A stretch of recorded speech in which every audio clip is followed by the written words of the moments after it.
don't know.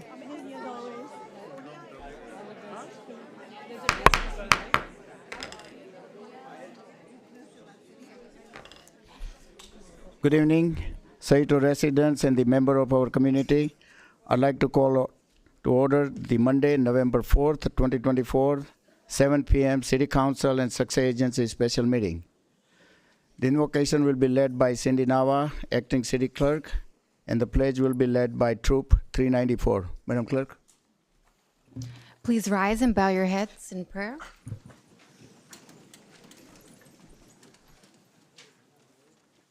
Father in heaven, we ask for your wisdom as we begin tonight's meeting.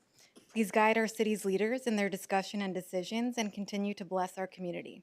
We thank you for each person in this meeting and the unique talents and perspectives they bring. Amen. Audience, please rise and come to attention.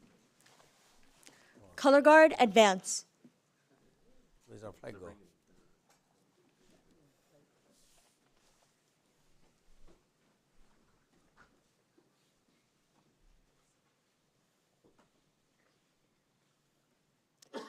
Prepare to post colors. Post colors. Scout salute. Those not in uniform, please place your right hand up over your hearts. Please join me in the Pledge of Allegiance. I pledge allegiance to the flag of the United States of America and to the republic for which it stands, one nation, under God, indivisible, with liberty and justice for all. 2. Color Guard, return to ranks. Color Guard dismissed. Thank you. If you would like to say your name and what grade are you in, everyone, please. Hello, everyone. My name is Inia Sarvanen, and I'm honored to be here on behalf of Scouts BSA Troop 394, based here in Cerritos. Our troop includes a boys' troop, a girls' troop, and Pack 394 for our Cub Scouts. Together, we learn skills, develop leadership, and serve our community. We'd like to express gratitude to the City of Cerritos and the Council for giving us the opportunity to present colors today. Thank you for your support and for allowing us to be part of this gathering. Please introduce yourselves, Scouts. Go to the mic, please. Hi, my name is Akshara, and I'm a Tenderfoot Scout. Hello, my name is Shraddha, and I'm a Scout.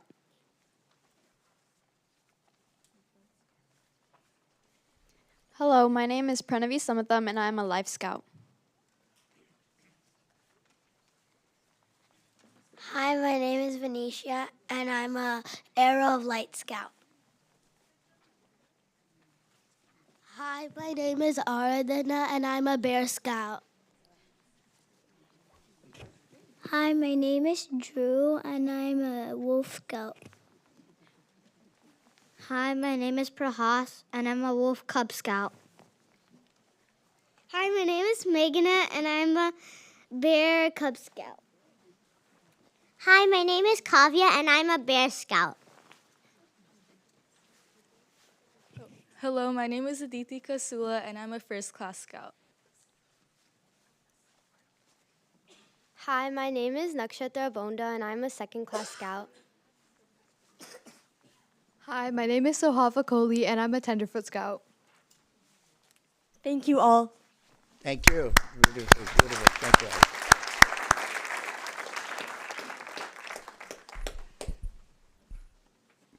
Madam Clerk, will you please conduct the roll call? And Council and Agency Member Barrows is noted absent for the record. Council and Agency Member Johnson. Present. Council and Agency Member Yokoyama. Here.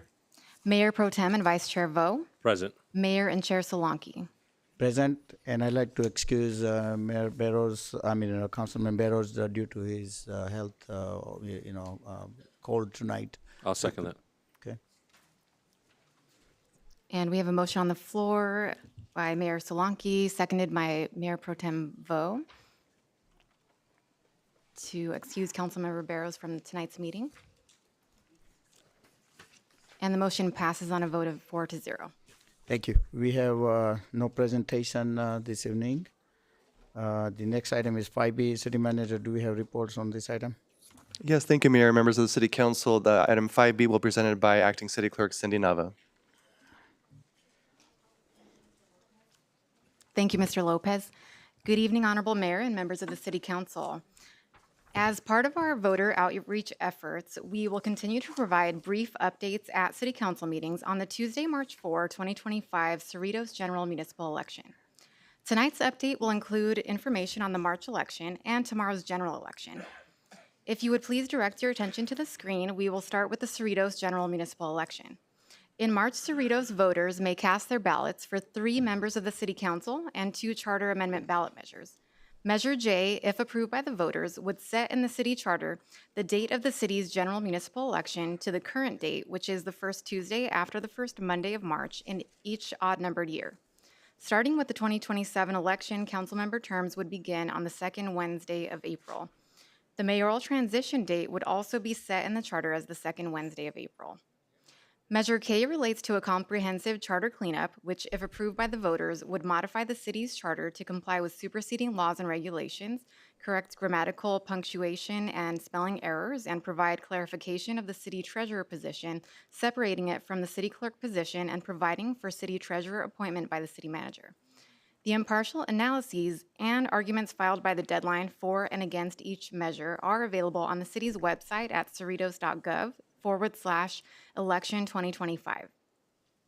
The official candidate nomination period opens next Tuesday, November 12th at 8 a.m. and closes Friday, December 6th at 5 p.m. sharp. If an eligible incumbent city council member does not file nomination papers by the Friday, December 6th deadline, the nomination period is extended to Wednesday, December 11, 5 p.m. sharp for eligible individuals other than eligible incumbents. Interested individuals are strongly encouraged to schedule an appointment by calling the Office of the City Clerk Elections Official during regular business hours. If you are considering running for office, please call for more information and/or to schedule an appointment. Pursuant to state law, all active Cerritos registered voters will receive vote-by-mail ballot packages mailed to their registered address. No return postage is required on the vote-by-mail return envelopes, and all official election materials will be provided in the languages required by federal law. Multiple voting options will be offered, including vote-by-mail drop boxes, U.S. postal mail, in-person voting, or vote-by-mail drop-off at City Hall, and early and weekend voting. Additional information on the Tuesday, March 4, 2025 Cerritos General Municipal Election is available in 7 languages on the city's website at cerritos.gov/election 2025, which is also accessible from the city's homepage. Information will also continue to be posted regularly on the city's social media platforms and Cerritos TV3. Additionally, residents are welcome to email or call the Office of the City Clerk Elections Official during regular business hours for more information. As general election day is tomorrow, we will provide another brief update on voting options for those who have not yet cast their ballot and on canvass observation opportunities for members of the public. Voters may vote by mail or drop off a vote-by-mail ballot in a Los Angeles County drop box through 8 p.m. tomorrow. Return postage is not required. Cerritos voters may vote in any Los Angeles County vote center. To locate the vote centers open nearest you, visit locator.lavote.gov. County vote-by-mail drop boxes in Cerritos are located at the Civic Center Plaza and at Cerritos Park East. Cerritos voters may drop their ballots in any Los Angeles County vote-by-mail drop box. In-person voting is available in Cerritos at county vote centers located at Don Canabi Community Regional Park, the Liberty II facility, and at Whitney High School. These vote centers will be open tomorrow from 7 a.m. till 8 p.m. To locate the vote center or ballot drop box nearest you, visit locator.lavote.gov. In effort to promote Cerritos resident voter participation, the city will offer free transportation services tomorrow through the Cerritos on Wheels fixed route and Cerritos Dial-A-Ride demand response services. For information or to obtain an application to register for Dial-A-Ride service, please visit cerritostransit.com or call the Community Development Department at 562-916-1201. The LA County official canvass, or ballot processing and auditing, will begin on Wednesday, November 6th. This process is open to the public at the county's official ballot processing center in the City of Industry. The county is scheduled to certify election results on December 3rd. More information on this is available at lavote.gov. This concludes tonight's election update. We encourage Cerritos residents and voters to visit the city's website for additional information on the Cerritos general municipal election. We also welcome calls and emails to our office during regular business hours as posted. Thank you, Madam Clerk. The next item is 5C. City Manager, do we have reports on this item? Yes, thank you. This item will also be presented by Acting City Clerk Cindy Nava. Thank you, Mr. Lopez. Again, good evening, Honorable Mayor and members of the City Council. This item is review and consideration of an appointment of a voting delegate and, if necessary, an alternate to attend and cast the city's vote at the National League of Cities, or NLC, 2024 Annual Business Meeting on Saturday, November 16, 2024. NLC works to strengthen local leadership, influence federal policy, and drive innovative solutions. Member cities may cast 1 to 20 votes allocated based on population. At the annual business meeting, delegates may cast vote on items related to the national municipal policy, potential bylaw amendments, and election of officers and board of directors, to name a few. Funds are available in the current fiscal year budget. With the adoption of the fiscal year 2024-25 budget, each council member is allotted a $10,000 appropriation for authorized travel and meeting expenses. At this time, it is recommended the City Council review this information and receive public comment, appoint a voting delegate, an alternate if needed, and direct the Office of the City Clerk to complete the voting delegate registration by the submission deadline or provide alternate direction to staff. This concludes my report, and the City Manager and I are available to answer any questions you may have.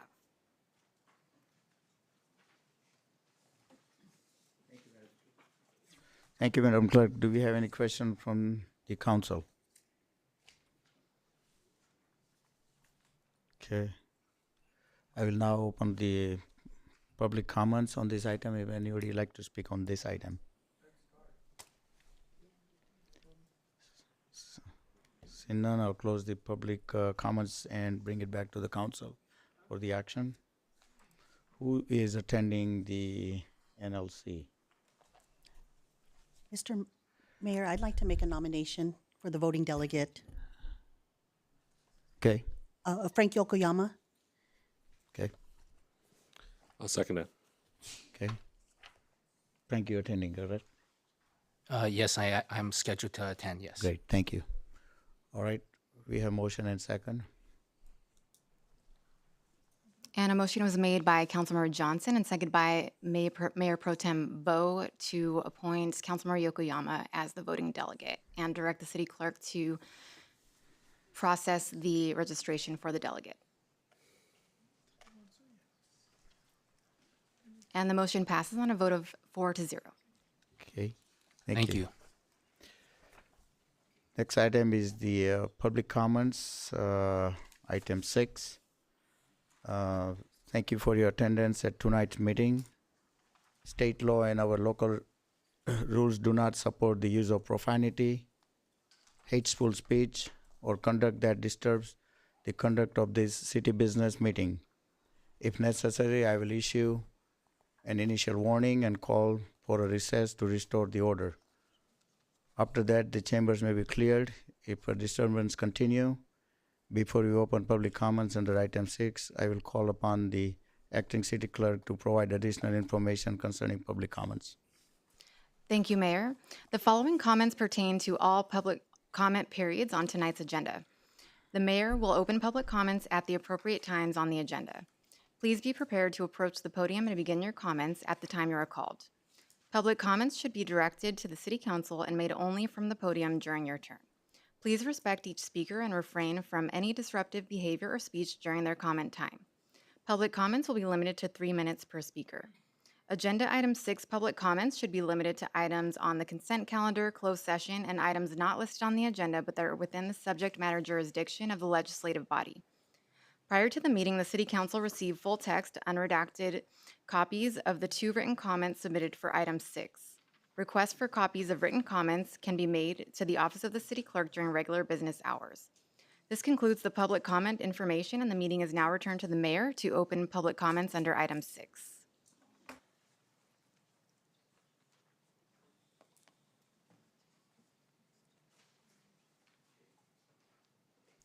now open up the public comments on this. Do we have, was there any correspondence? Anybody sent email? We had 4, right? We had 2 items submitted for general public comments under item 6, and we did receive 3 additional comments for item 9A, which I will mention later. All right.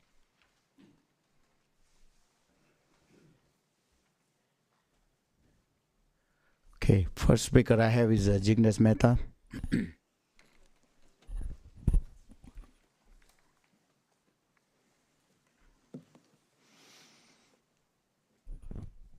Good evening, Cerritos. As you all know my name already by now, I'm a Cerritos resident and a business owner. I'm a pharmacist by profession. My business located on South End Bloomfield, name as VM Pharmacy. Saddened to say that our pharmacy broken several times. I've even forgot about counting them. Not only that, our home also got burglarized. I don't think that this is what I expect from the city of Cerritos and the safety. So I'm more concerned about the safety of ourselves, our patient, our family. One of the incidents I would like to particularly share out of all, which can help you to determine the future action. One of the time, the intruder trying to breaking into, I have a sensor that tell me the incident is happening. Before the ADT calls the police department, I call the police department. I was asked them to dispatch the responder ASAP to prevent and deter the crime. Unfortunately, they did not reach in time, whatever the reason. I'm not here to complain about this issue. I'm here to say that if they had apprehended, there is a good chance that they will catch them, they can prosecute them. The reason is the pharmacy crime is a federal crime. It's not the state crime or the city crime or the county crime. And they can prosecute under the act. And they miss the opportunity. So that being said, at the same time, I was asked several personal details about who you're calling, where you're calling from, who you related to, instead of calling for the dispatch. If the dispatch done right in time, I guarantee it will prevent they reach there and they miss them by 40 seconds.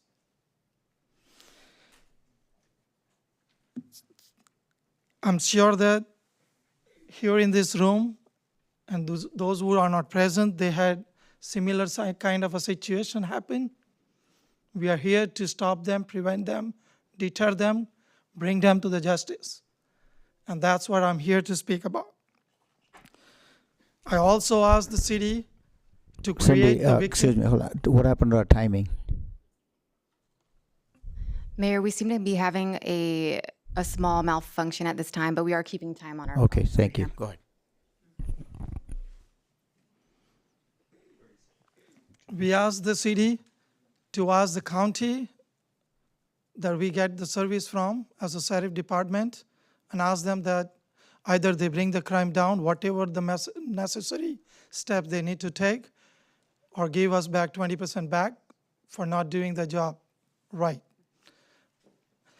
Also ask the state to create the victim fund, because all this time happens, we were asked several questions like, do you have insurance? I'm sorry to say that, I have insurance. I got how much time is it?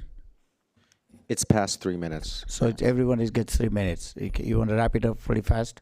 Okay, so I'm here at the end. Please do some needful action, such as victim fund. When the money follows, the law follows too. Thank you. Thank you.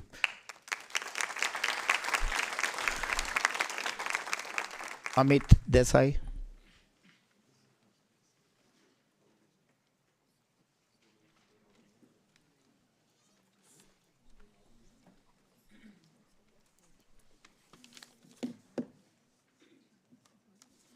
Since I have only 3 minutes, I'm not going to say thank you. I'll just start to the point. About 4 months ago, I was involved in watching active robbery was happening at my friend's place. We took a number plate. We called the 911 and waited. And since they did not break into the house, it took them about 35 minutes later. They came in. They did not do the report. And later on, when we went to Safety Council meetings, they acknowledged and said there may be a miscommunications. Otherwise, we usually respond pretty quick. We took it as a positive feedback. Then there are a lot of neighborhood watch started. We put more cameras in my house. I put dog sign as suggested, neighborhood watch, more cameras, about 14 cameras around the house. And we have a driveway, and I had a car in the driveway, and still I had a broken about 3 weeks ago. There were about 4 people, just like what happened 4 months ago. They have a walkie-talkie. There was a getaway car in the front, and within 1 minute and 15 seconds, alarm company already notified the police department for active robbery because there are sensors that got tripped, the door got open. So in 15 seconds, my wife got the call that we found the sensor tripping at your house. She looked at through the camera. By the chance, that time, the camera was still active and Wi-Fi was on. So she confirmed it. We notified the police department right away in 1 minute and 20 seconds. Then about 20 minutes passed. My wife came in. She was on the freeway. She drove in right into the driveway. And 20 seconds later, the police officer showed up. They waited 10 minutes to get their backup, of course, for the safety. But I'm here not to blame on anybody, but I think we need to do few things to the community. Let me just check my time. To educate everybody, and things happens, everybody's trying it, but there are 3 points I want to make is better response time. Anybody in this room, if 20 minutes in active robbery, if you expect that is the response time is okay, don't raise your hand. But if you think that response time is unacceptable, please raise your hand so we kind of know the city council that 20 minutes in active robbery, we are unhappy about it. The second one I want to say is that my wife drove in when they were in the backyard. She was frustrated after 20 minutes that nobody come up. She drove into the driveway, which is wrong thing to do from the safety perspective. So I want to tell every citizen here, not only neighborhood watch, to just watch and notify, but if you see something, try to not engage as much as your human instinct is. I'm running out of time. If you allow me for 30 more seconds, that would be great. No, I got so many Okay, speakers here. that's Thank fine. you. Okay, no problem. Next one is Payal Sweni.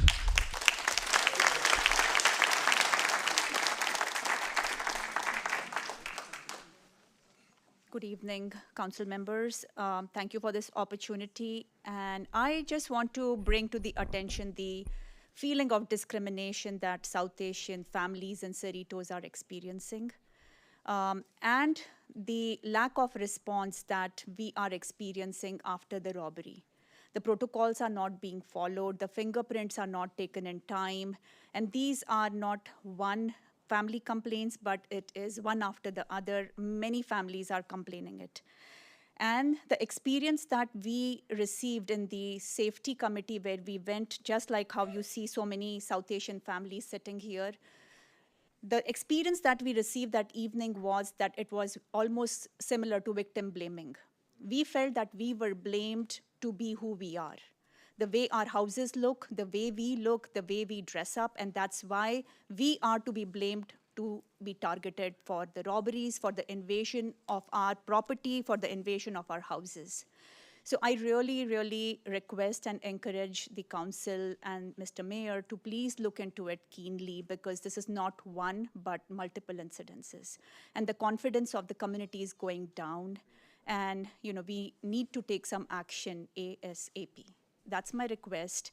I know that neighborhood watch was encouraged, but I want to say that we should do something more about it. Can we train the neighborhood watch leaders? Can we do something more than what was suggested last time? Because everything was followed that was suggested, and still the crime rate has not gone down. So that's my request. That's about it. Thank you. Thank you, Payal. Sam Desai.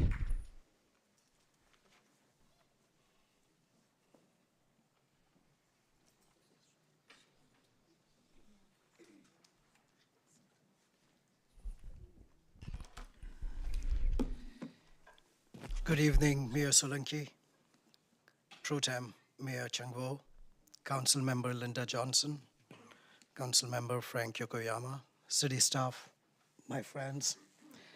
Mayor, it must be election season. Here we are with 5 of you, I would say 4 of you, facing the community. Just for the record, out of 800 who voted for me, many are here. Of thousands who voted for you, many are here. And they will continue to show up because we are here, because we care for Cerritos. And we are here because we expect a lot more. As you can see, we are not alone. Volunteers, residents are here. Shout out to Mel for this amazing turnout. They are here because they believe in transparency, in a council that listens, and a leadership that values every voice. And today, they are ready to see a change. First, why do we limit to 3 minutes? And only an hour for everyone.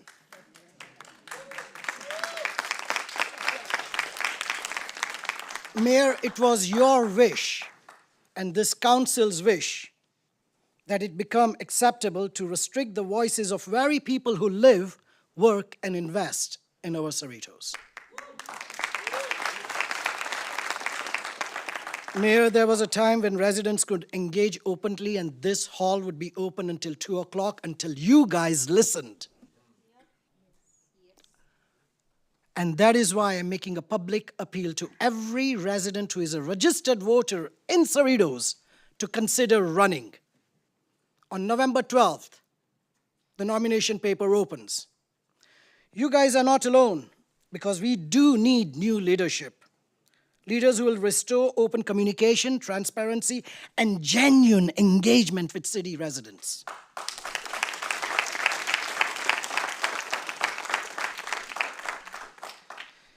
You know, there is support for those of you who have never ran or considered running for council and you have seen the drama in our city hall. And I promise you, there are resources, there are individuals like me, there are volunteers, there are other residents who will vote the way we ask you to vote. Because this council has stopped listening to you city residents. And there are enough incidences that you can take this chance to study about our council, what they have done over the last few election cycles, and what can you do if you become our leader. Please consider running for city council because we need new leaders. Thank you. Thank you.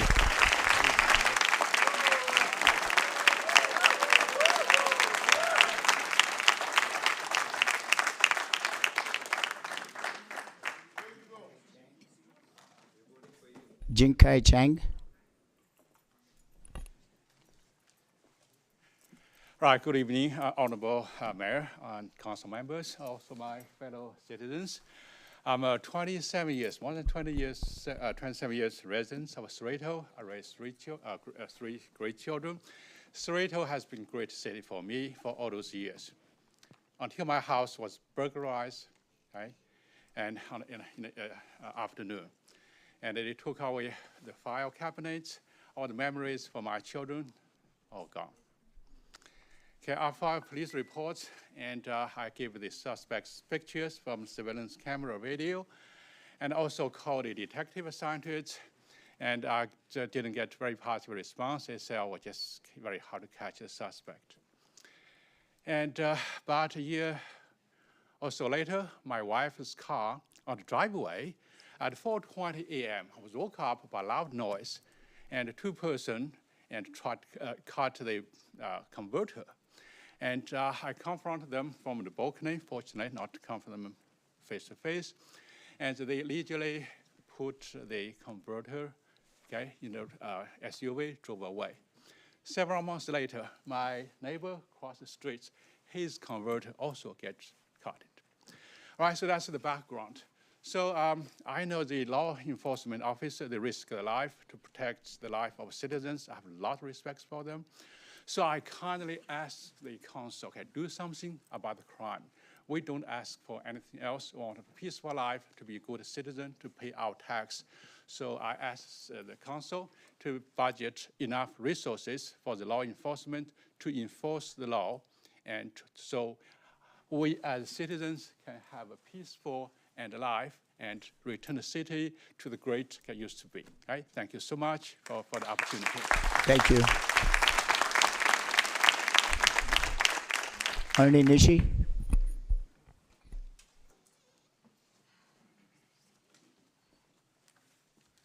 Thank you. So this is a great audience, actually. They are all reaching out to you, and I'm sure I'm also part of the Neighborhood Watch, and I'm sure you'll reach out to them and give them a good result. I'm here, though, as a representative of the school board, just to give you a quick update as to what's happening in our district. On November 7th at 6 p.m., the Fedi Academy is going to have an AI community roundtable. So we'll be discussing issues regarding AI. On that same day at 7 p.m. at Lille, we'll have Diwali. So anybody like to come out to that? That would be great. On November 19th, we're going to have a BB school tour. So you guys can see where your taxes have gone to. I know it's a lot more taxes that everybody's been having to pay, but there has been some results. We've built a science center at Whitney. We've built shade cover at, or we're building shade cover at Tetzlaff. Carmenita, Gar has a new black box theater. So we're finally getting some things to get us up to par with everyone else. Not perfect, it's not gonna be everything, but we're doing the best we can with the funds we have. The interest rates are a little bit higher than we expected. We expected 5%, as you know, it's 12 or something incredibly much higher. So we're still going to try to get everything that we want. On November 12th, I will have a coffee. So if anybody would like to talk about anything having to do with the school districts, all the things we're doing right and all the things we're doing wrong, the partnerships that we can have with the city, I'd greatly appreciate if you guys would come out and give me a piece of your mind. So that's going to be happening on November 12th at the district boardroom. What else? Our enrollment is down a little bit. We are now at 17,600 roughly, which is 400 students less than it was at the beginning of the school year last year. That's equates to about $8 million. That's a lot of money. And so we're going to have to figure out what we're going to do. So we will need some input from the community. We do have an agenda item that's going to be happening on Wednesday to get some analysis, but also community input is very valuable. So please come, talk to us. We're focusing on math. So we have some teacher symposiums. We think math is very important. Matt Johnson was just featured in a Spectrum News story about artificial intelligence. So if you want to see that, go watch our Spectrum News. We had a Teacher of the Month on PBS NewsHour, Eric Gutierrez at Haskell Middle School. And we're going to go to the Rose Parade. So that's kind of a pretty good thing. I remember when I first started at the school district, we had won all these awards. It's like, what's next? I said, what about the Rose Parade? And finally we have great leadership in our bands, and we are going to the Rose Parade. And so this year, come on down. We would love to see the support of the city with our schools. Thank you very much. Thank you for the work that you do. And yes? Thank you, Ernie. Okay. Bani Mukh.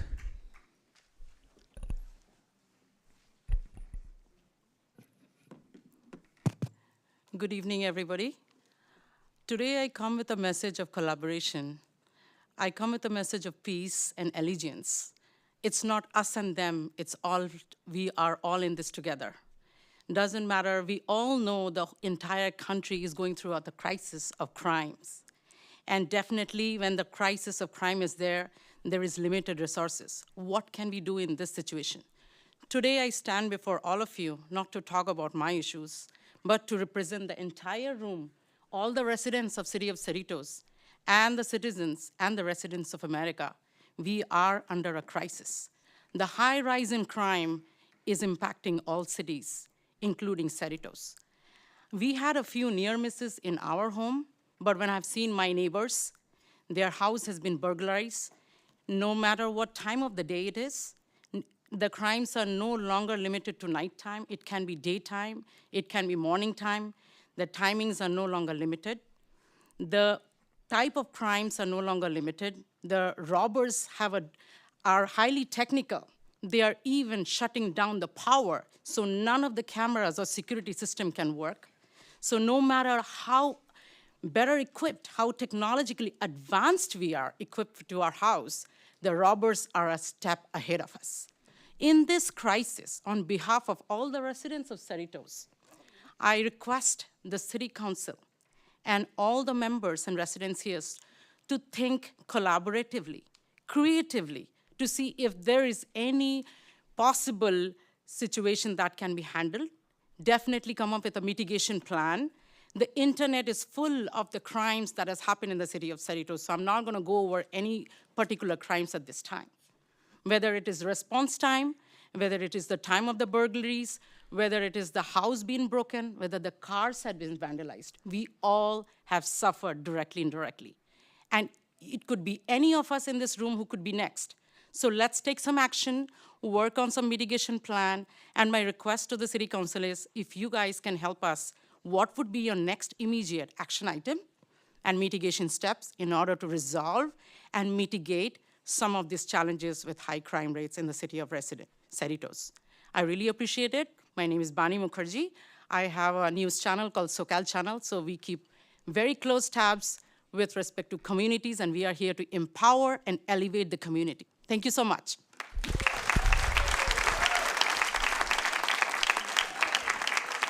Thank you, Bani. Next we have is Mel Cortez.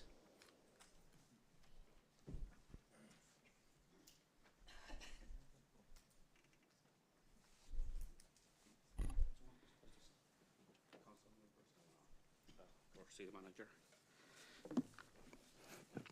Hello, my name is Mel Cortez, Cerritos resident for about 33 years.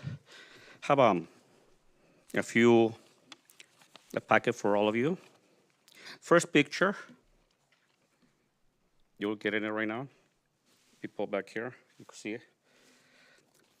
This is the last time City Council thanked our neighborhood watch groups, 2018. These people are volunteers 24/7. We are the first eyes when crime occurs a lot of times. I did come the last time and did mention that there was a volunteer award ceremony or recognition, but of course, these 24/7 people were not part of that group. So this is just a reminder. This is the last time that City Council actually, I think it was Mayor Pulido, invited the captains, neighborhood watch captains, to say thank you, 2018. The next page, it's so you can see the crime in the past since 2009. 2017, we had about one home breaking every day. Neighborhood watch started working. We brought it down with the help of our sheriff. And if we're not careful, the way it's going right now, with the stats, we're gonna go higher in home burglaries this year than 2019, the highest in 5 years. We don't wanna go back to 2019. We want it to keep going down. The next page is information also about that this will be if we just continue the way it is, the highest number of burglaries is higher than 2019. Then page 4, home burglaries year to date as of August 31st in these cities. Paramount, 32 home break-ins. La Mirada, 19. Lakewood, 56 home break-ins. Hawaiian Garden, 6. Bellflower, 51 home break-ins. Artesia, 22. Cerritos, 138. And yes, I know why. We all know why they come, but we should not just cross our arm and say, okay, they're gonna come anyways. We need to stop this.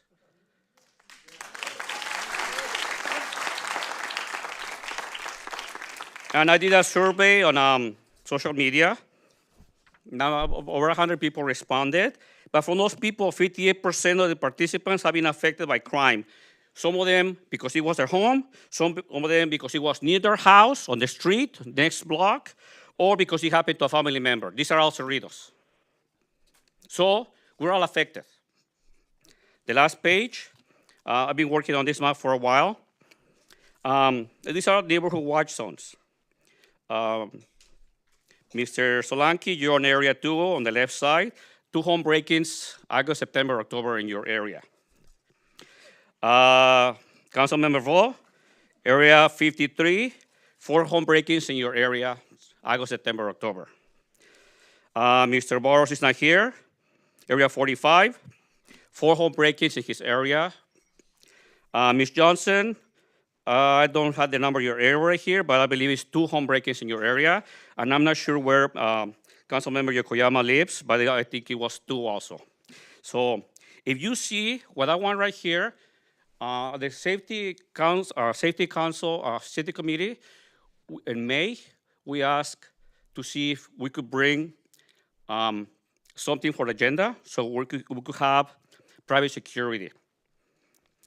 May, June, July, August, September, October, November, and I know you haven't put it on the agenda yet, but if we have private security to help our sheriff, maybe they could be patrolling Area 59. Area 59, 9 home break-ins, August, September, October. Imagine if we have extra eyes through private security, and they go there day and night to make sure that there's no more home break-ins there.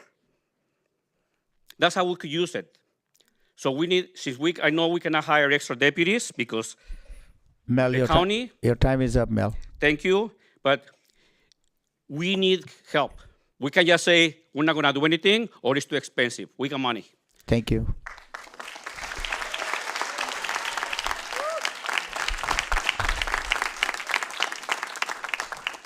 Arti Adurvayu. Good evening, everyone. I'm Arti Advaryu. I've been a resident of the city of Cerritos for past 15 years. Experienced 1 home burglary about 7 years ago, and my mom got mugged right on our street. Her gold bangles were taken off her hand a couple of years ago.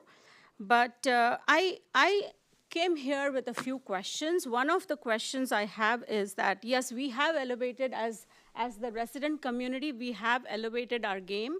We have installed multiple high-resolution cameras inside and outside of our homes. We have security alarm systems in our homes. We have neighborhood watch signs. We have beware of dog signs. We have cars on our driveways. Yes, we have elevated our game. But my question to all of you is that if, God forbid, but if there's a burglary in progress going on, and assuming that I called the law officials and my alarm company did too, and if a deputy shows up on my driveway while the burglary is in progress, at that point of time, this is my question to all of you, what's your order of priority? The safety of the law enforcement officer, the safety of the residents whose property is being burglarized, the safety of a teenager or a grandparent who's inside the house while the burglary is going on, or the safety of the criminals who are ransacking your property? That's the question going on in my mind. Yes? Why does only 1 deputy show up on the scene and now patiently waits for the backup units to arrive? Just imagine your house is on fire. You call the fire department, the truck shows up, the fireman is there, the water is there, the hose is there, and they're waiting for backup to show up and watch the house burn. How ridiculous is that, right? Our minds are very powerful. And when we're looking for answers, they will go to any extent to find those answers. So I'm thinking, is there a lawsuit, $20 million lawsuit waiting to happen where the city residents sue the city? Okay? I'm telling you. And I'll end with this. I'll end with this. Consider the ripple effect of what's going on. Consequences of rising incidences of burglaries is going to lower the housing market, the prices, lower the property taxes, lower the city budget, and you get the story. So I hope you guys don't drop the ball on the last mile. Thank you. Thank you.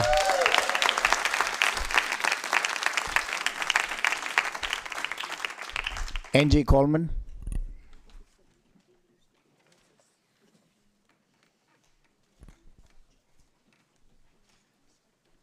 Hello.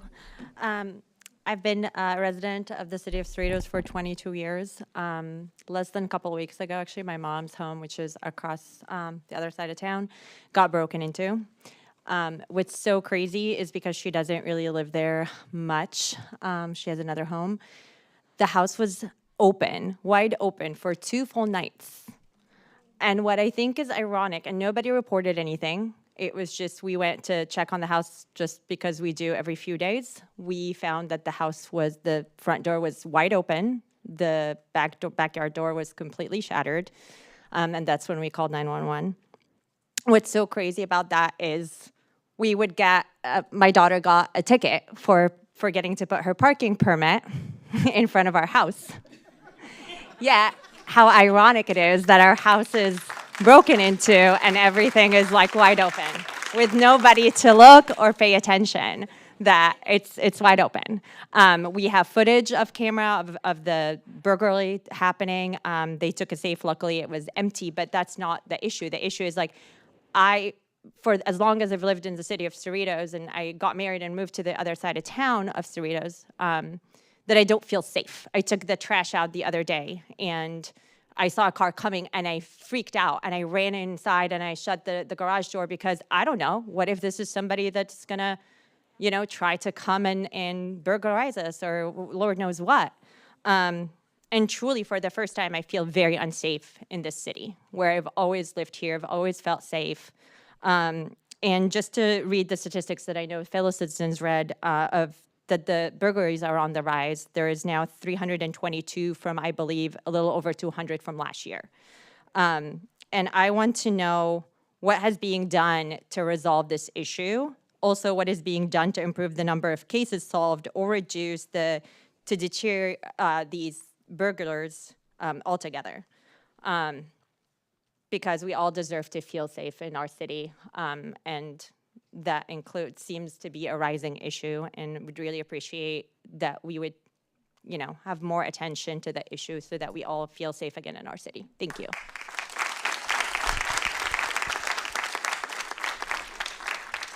Thank you.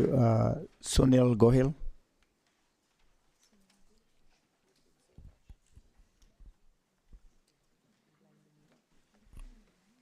Yes, hi, my name is Sunil Goel. I'm a resident of Cerritos for many years, and I'm bringing up the same issue that's on the mind of everybody that's here, is the crime, increasing crime in city of Cerritos.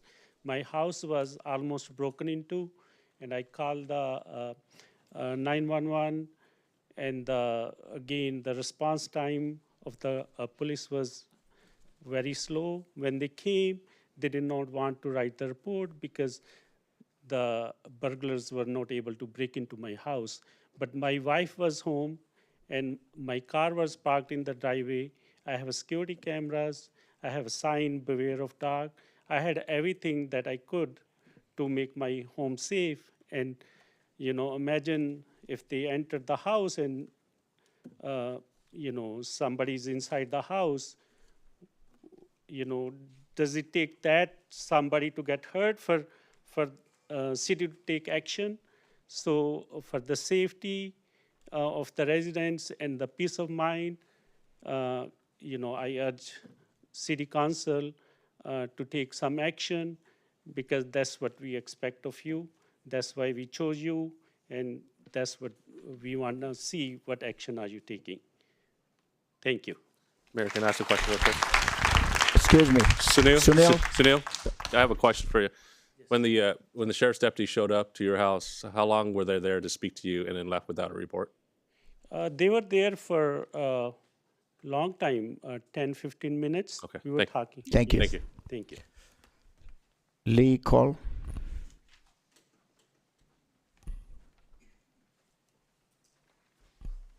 Hello, my name's Lee Call. I've lived in Cerritos for about 31 years.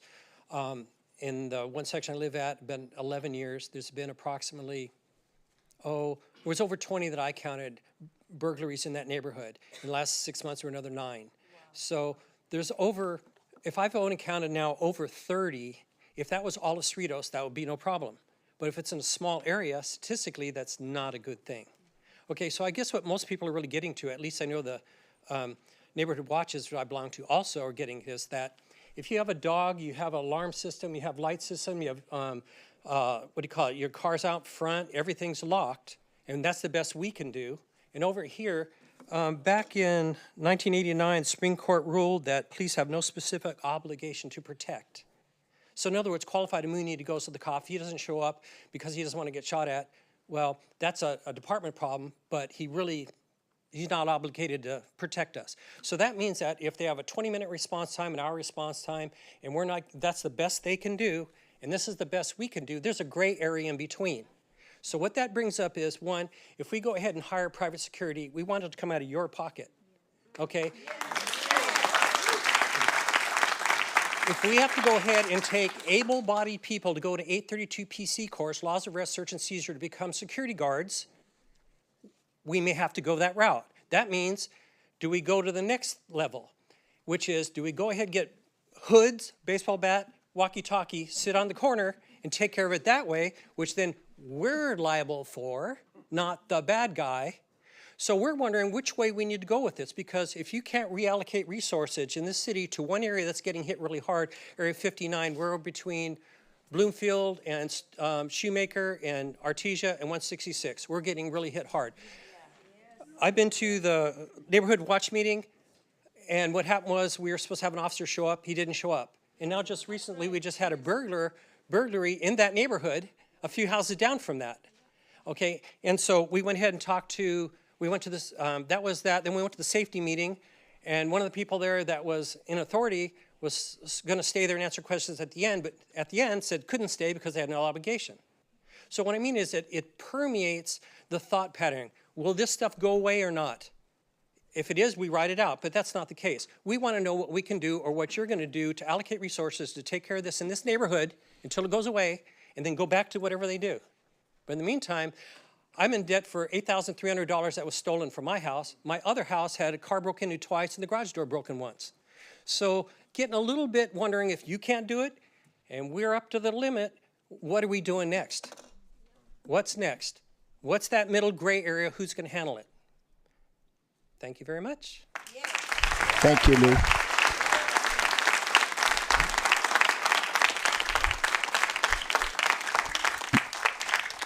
Next one is Sonia Chopra.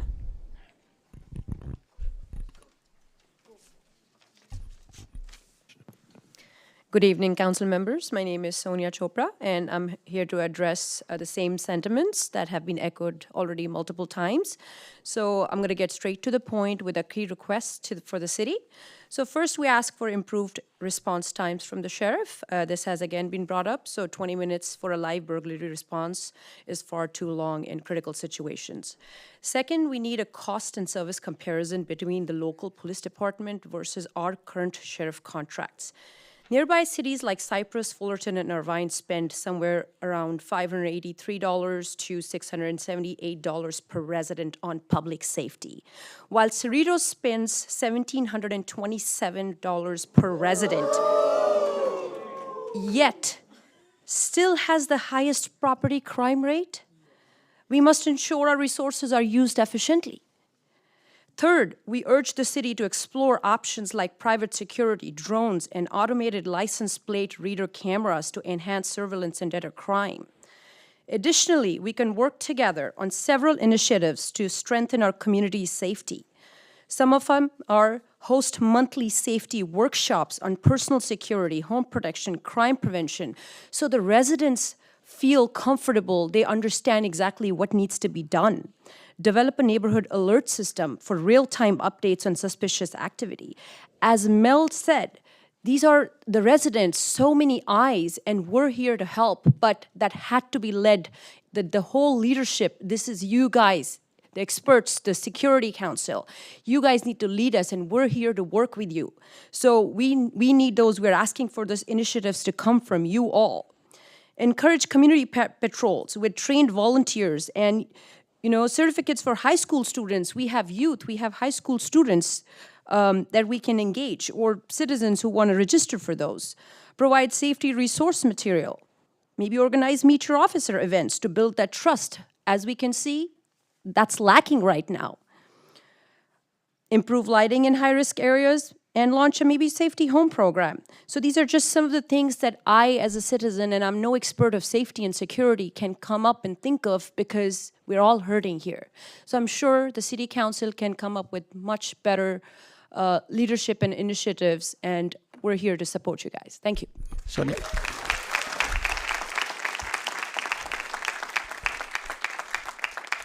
Vijaya Raghavan Ramaswamy.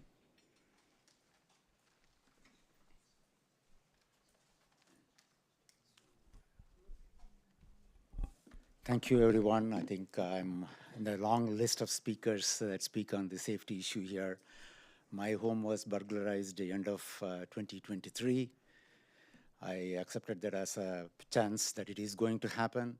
But the reason I came here, I think, as a lot of these people can attest to, can I ask by show of hands, how many of either your house or a house in your neighborhood has been burglarized in the last 6 months?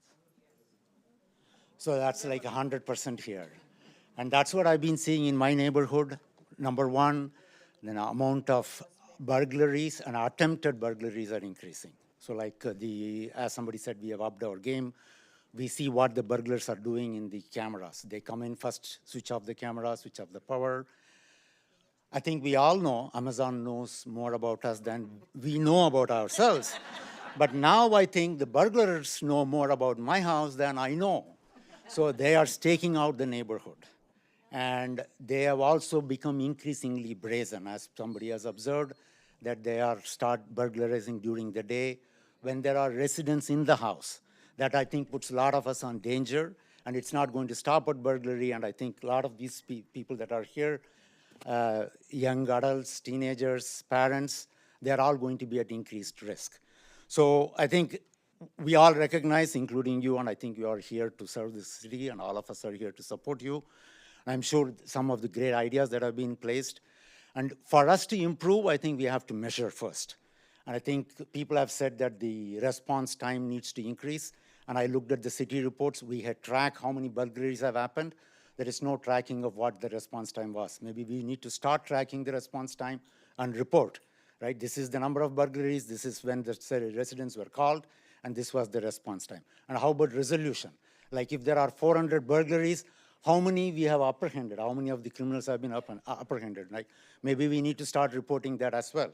And then also the neighborhood watch, like are there security patrol, are the sheriff coming to our neighborhood? If so, how often, how long do they come, right? Maybe we start reporting those as well. I think to me that there is a lot of opportunities to improve. You have Cerritos residents, as you can see from the attendance here, we are willing to help. Please utilize this opportunity and make sure you measure the right statistics, also report those so we can track and also offer suggestions for improvement. And I think we are concerned, and that's what you see here, and thank you for the support. Thank you.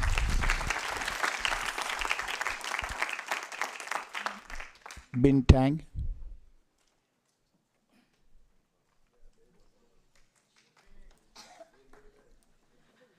Good evening, everyone. There are lots of frustration, lots of disappointment, lots of anger in some sense. But I would like to tell you, when I was walking into this room, I was grateful. I was grateful because in America, when individual and the average citizens like me like us, when we have issues, when we have concerns, we can directly access our government, our captain, our city manager, our mayor, our councilwoman and men to vent our anger, and you guys are still smiling. I'm grateful for that. We don't have a choice. I'm grateful for that.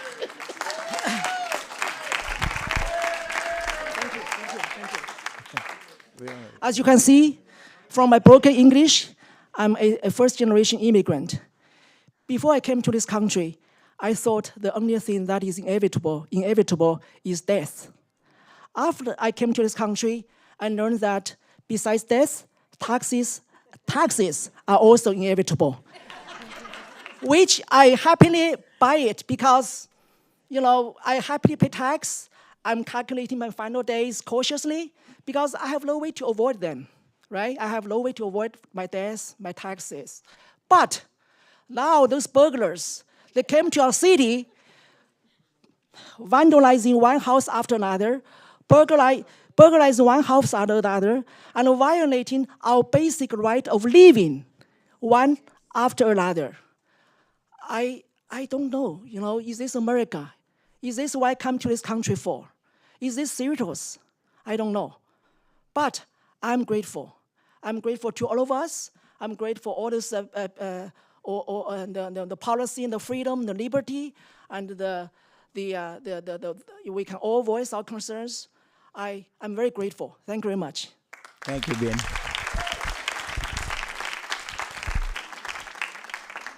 Parimal Shah.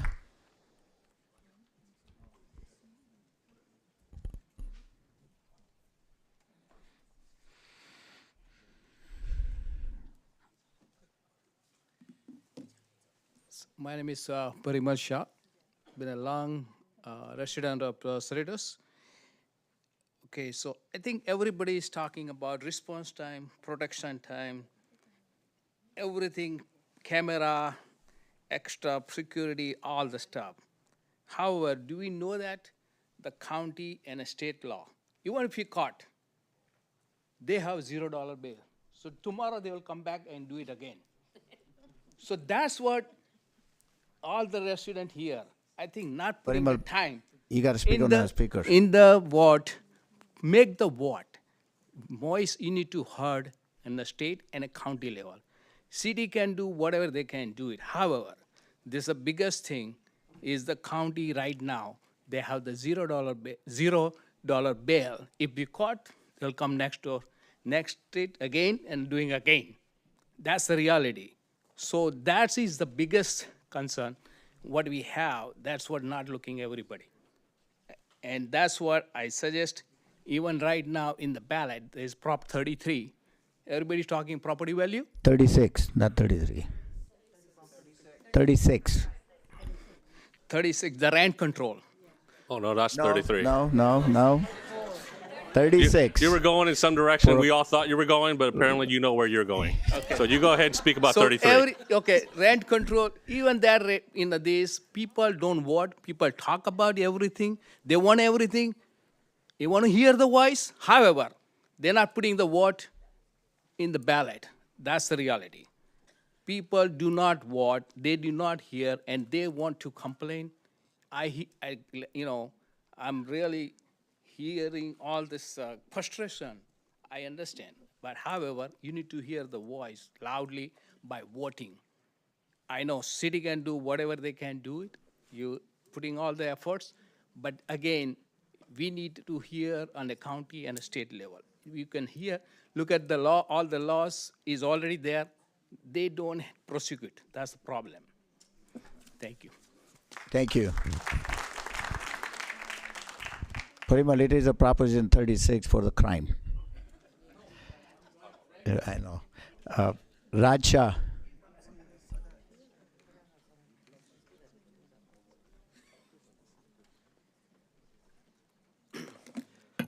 Hello, good evening, everyone. Hi, Councilmember Linda Johnson. I hope Lauren's doing well. I remember going to high school with her. So yeah, I've been I've had 3 different stints in Cerritos, 3 different houses, 2 different areas. I don't remember it being this this bad as far as the crime. I mean, I know some of the numbers I've heard from 2019, I didn't realize it was that high. But I want to echo some of the sentiments that my father, who just spoke, said. I think this is a larger issue than a local issue. This is a county issue, this is a state issue, and this is a national issue, as someone else said. And it has to do with rule of law. We don't have any rule of law in this country. We're protecting the criminals. We're not prosecuting anyone. Our taxes keep going up. Everything that we don't want, like, I don't feel like I have a future. Like, my future's been mortgaged away to some offshore banks. So it's like, when will we, as U.S. citizens that pay taxes, that were promised an actual, future, when will we have that future? Because I don't see it coming. I feel bad for my nephew who is watching on a screen right now, because he's going to have to grow up in this world, which seems to be hellish every second, more and more hellish every second. We have unaccountability at every level. The criminals, we have social justice gone wrong. There's just so many things that I can pick on. Like, for example, we have an easy peasy visa program that allows these criminals to come from South America. Why are there so many back doors in our system? Why is the border wide open? Like, why can't we figure these basics out? Like, do we not care about this country? Like when will we actually start caring about the real issues that matter? And stop paying attention to these distractions, these political footballs that they're just throwing around, Monday morning quarterbacks. Like, we want change. And that change is not just going to come from this council. It's going to come from people in this audience learning about how many times they're being lied to by their local officials. I wish we had the same energy when Measure BB got passed. Because as you heard, the gentleman for the school board said, no, I don't have any kids. No one's having kids. We're paying for other people's kids. So I don't understand. There's so many of these issues that we're just dropping the ball on. So it's not just this issue about burglaries. There's thousands of issues. Now you can put them in order of what's most important to you, but there's a ton of things that we're not addressing as a community, as a country, and largely as a world, that need to be addressed. The environmental disasters that are continuing to occur, the corporate malfeasance, the corporate welfare, the tax breaks for the gazillionaires. People talk about a minimum wage, but how come I never ever heard anyone talk about a maximum wage? You hear about that one? A maximum wage. These billionaires, these trillionaires making all this money. I rest my case. Thank you. Deepak Bhai Javeri.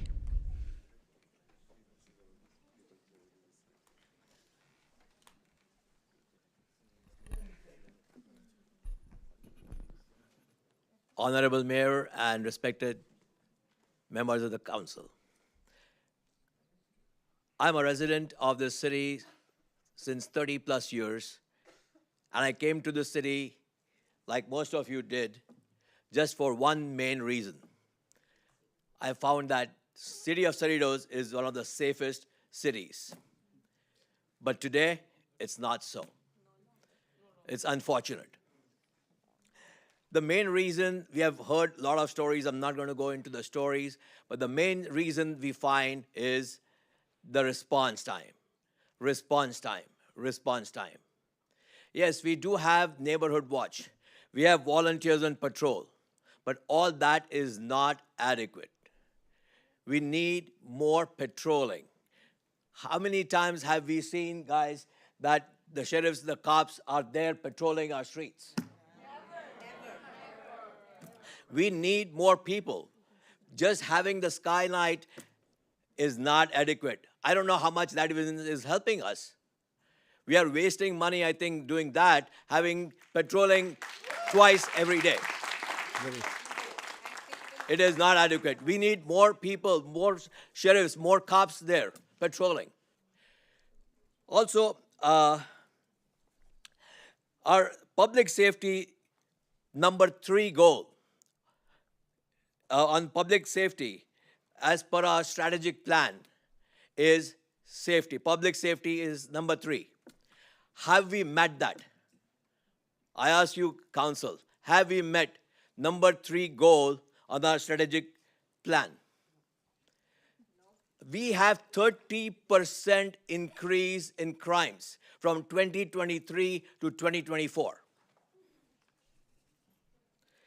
And we have over 120 million in reserves. What for? For some rainy day? Rainy day is today. Rainy day is today. Guys, we need some strict measures, some firm measures today. That saving 120 million. And if you look at the actual general fund reserves also are 60 million plus. So why can't we take some action and reallocate some funds from there to this, so that those people who are keep coming to our city, they know that our people have taken action, so they stop coming, and then we can think of long-term goals, long-term plans. Council General, we have given you the powers to do whatever is right for the city. I hope you can now empower us and make the city more powerful, the residents more powerful, and give them peace. Thank you. Thank you. Sophie Say.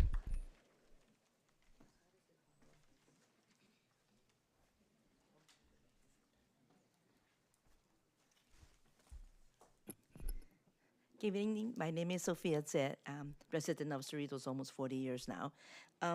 I came here my house got broken down two times. First time, I don't have anything. The second time, I have everything. My house like a White House, all the lights everywhere, cameras everywhere, even in the house. So when the second time they broke in, I even catch who they are. And sad thing is I have alarm system, alarm company, but I didn't know the company policy that well, so I did. So when they call me and say, do you know somebody broke in your house? I said, I'm right the corner, I'm going to check. The minute I say I'm going to check, which means I deny the police services, guess what happened? There's no reimbursement when they broke in my house. So I find tonight's issue is, what is our measurement on safety precaution? I welcome the people to my house. I think Mel knows my house now. My house, the entire house is by meshed, not the BART. BART doesn't make our house look good. Does downgrade our Cerritos residents here.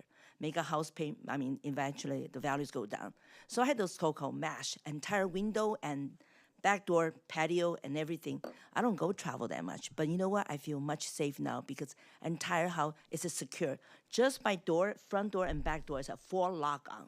You only have 1 lock. Your patio door doesn't have a lock. My house has 4 locks. So people trying to break in my house, if they use a chainsaw, then they can break it in. Otherwise, they cannot. So I think the measurement here is, what can we do since we have to have so many bound there? Maybe we can help the residents. We can give, one of the gentlemen talking about the grant. I think this will be helpful.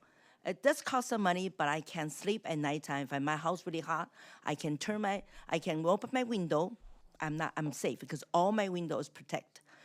People kind break in my house, no way, they can't do it. And you're welcome. A lot of San Marino and Santa Monica are using that right now because it's the only way starting ourselves to protect ourselves.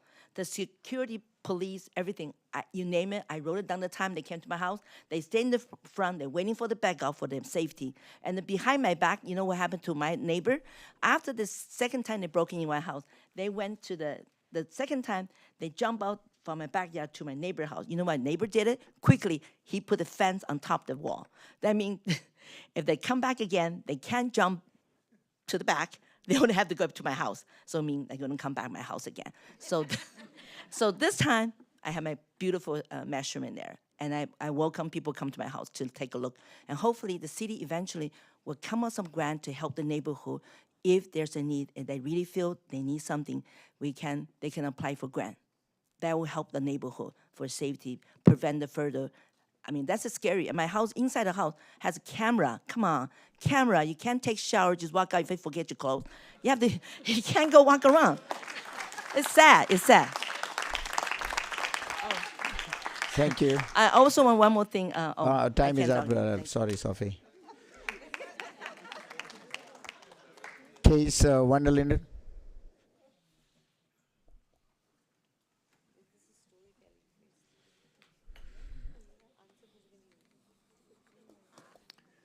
Good evening. I guess I'm a resident, probably the oldest one here, for 53 years. I've seen a lot of changes in the city of Cerritos, you know, and we've been living in the same house. I have one advice for this council. Declare the city of Cerritos a non-sanctuary city, for starters. It is. You're long overdue. You're long overdue It is to declare that. It is a non-sanctuary city. As what? It is non-sanctuary. It's not. It is. It's not listed that way. But, okay, never mind. Look, go ahead. Go ahead. Look it up. Look it up in YouTube. Non-sanctuary city. There's only a few cities around here that are non-sanctuary cities. Cerritos is still listed as a sanctuary city. Check it out. Thank you. Okay. Sanjeev Jain.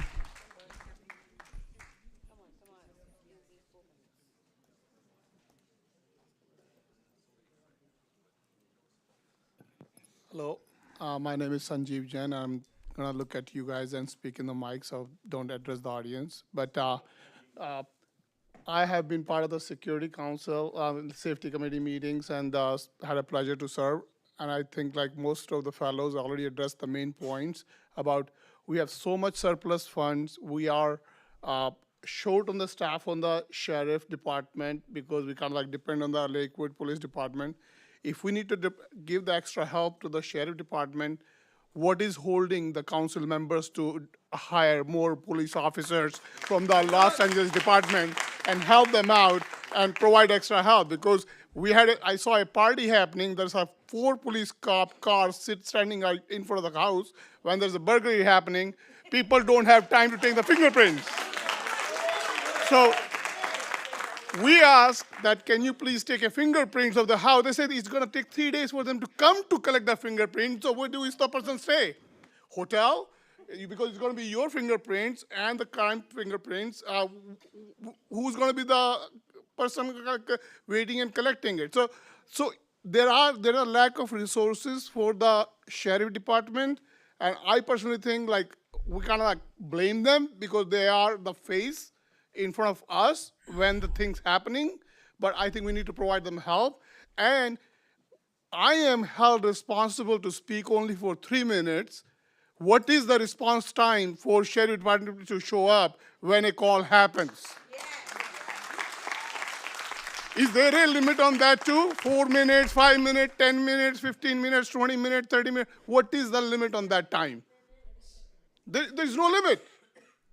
There should be, if I'm being held responsible for 3 minutes, they should be held responsible 5 minutes. If they are short of staff, they should be provided more staff. So there should be more and more help provided to them. And all the council members sitting over here, if they're getting paid, they should be taking this moral responsibility and resign from their post if they cannot do anything because of restriction.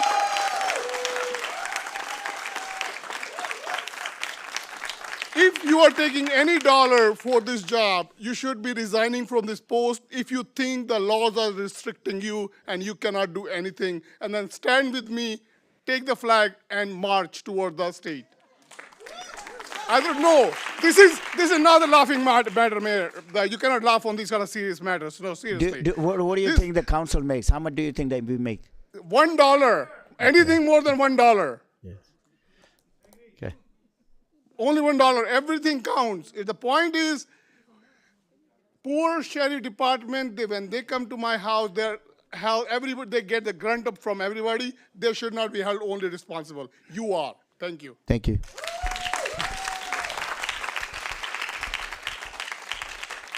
Madam Speaker, those are only speaker I have. Does anyone else like to speak?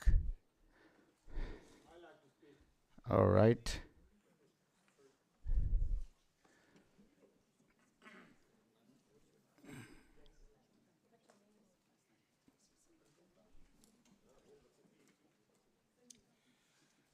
Good evening, everybody. You state your name, please. My name is Farouk Al-Madani. Okay. I'm a resident of Cerritos for 35 years.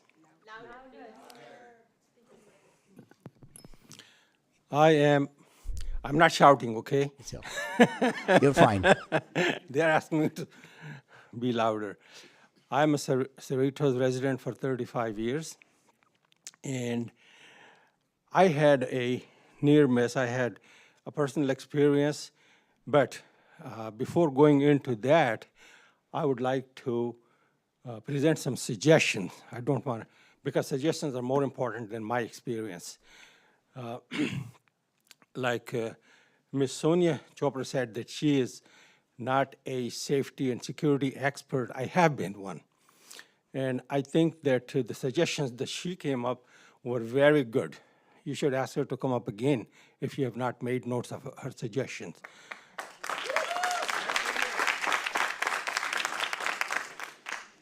And I'm not saying that you have to do everything. Well, we have to do some things too. Through our neighborhood captains, we should make a program with the city.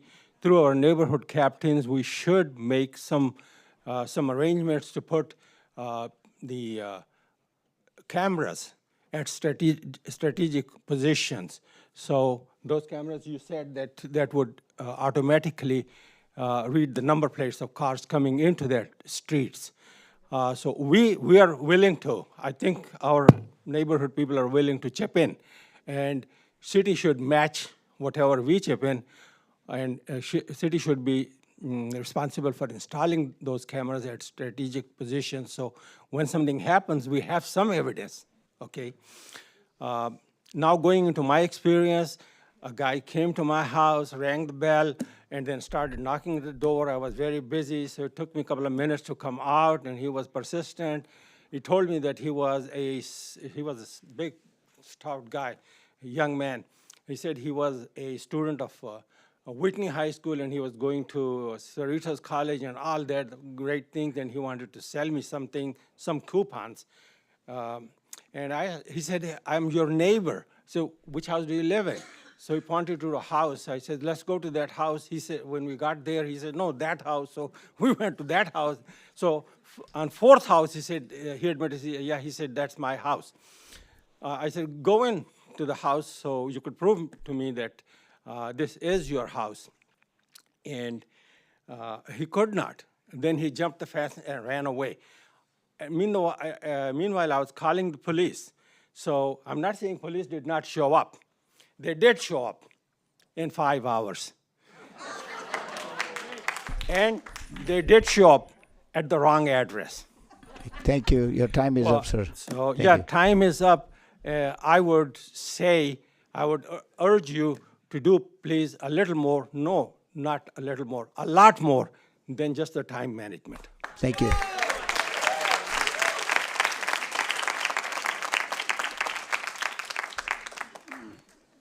Hey, Naresh. Hey, guys. My name is Anil Ramanini. I came to Cerritos in 1991 when Fedco was here. And because the safety and the cleanest city. And it hurts. I think it's better I move to Hawaiian Gardens. You get better safety, right? And so many people gave so many ideas. I would recommend we have a follow-up public hearing and to give all an update next month. Because otherwise, you know what will happen? Safety committee will have a meeting, Anil, and then it goes back. Anil, so let me finish. we're going to have our sheriff and give a minute, all the item that we spoke. Some reports, plus we're going to have a meetings. But I understand you guys had so many meetings, different mayors. Grace Wu got robbed, right? Many times. Everybody got robbed here. So I would say next month, safety committee, Mel does great things, and all neighborhood watch captains. Every neighborhood watch captain does great things, and there's vice captains do everything. But we don't do enough from city council. So I recommend safety committee, either they give us an update, again in a hearing from here or outside the city council, whatever. We need to hear next month a complete status on what happened, what we're going to do. Otherwise, I heard some lady spoke today about all the citizens putting a lawsuit, and I'm ready to do a lawsuit petition.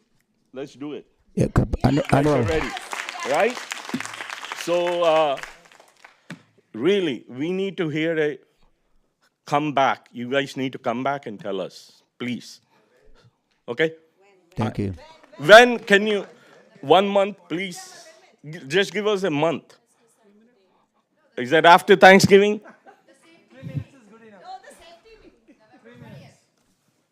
November 20, I would say give it a little bit more time because it's a. No. Thanksgiving, then the Christmas, and the next year. Okay, please, guys, give us a date, and we all would like to hear a feedback on this meeting. Please, what are the steps? What is the safety committee you guys gave us them? Because cops can only do a little bit. They can't do. Everything is outdated here. No drones, no private security, nothing. Everything is like choppers are roaming around. People are old people waking up to the choppers, not to the drones. Come on, guys. Thank you. That young lady wanted to speak.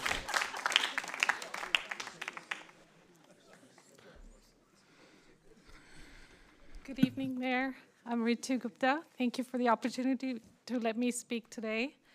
I'm calling to understand that there is a community concern for safety. Of course, everybody's concerned.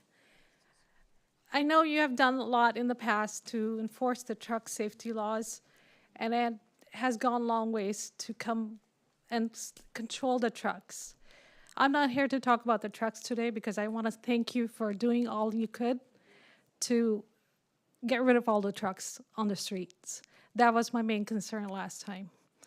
Today, I'm concerned about the safety. As everybody has pointed out, there's too much happening. But of course, the request today is not for the truck safety, but today is for safety of us living in the house. That's more concerning, and I think it's more powerfully spoken today than ever before. But hopefully, going out today, we will feel a little bit more at peace that our mayor and other city council members will sit together and come up for a solution that would be better. I only came here to make one suggestion that I hope that the police department will take into account, that they need to start enforcing ticket and violations for people who are coming around in, I think, tinted cars. Those are the biggest thing that's happening. And I don't think anybody has suggested that 30% or more on tinted cars cannot be legal here. But nobody's stopping them. There are cars parked everywhere with tinted cars. Tinted windows, I meant, but of course, you get the point. There needs to be enforced. So law enforcement is important, and that should be considered as a high priority at this time. And I hope the city council will consider it and make it happen. Thank you. Thank you.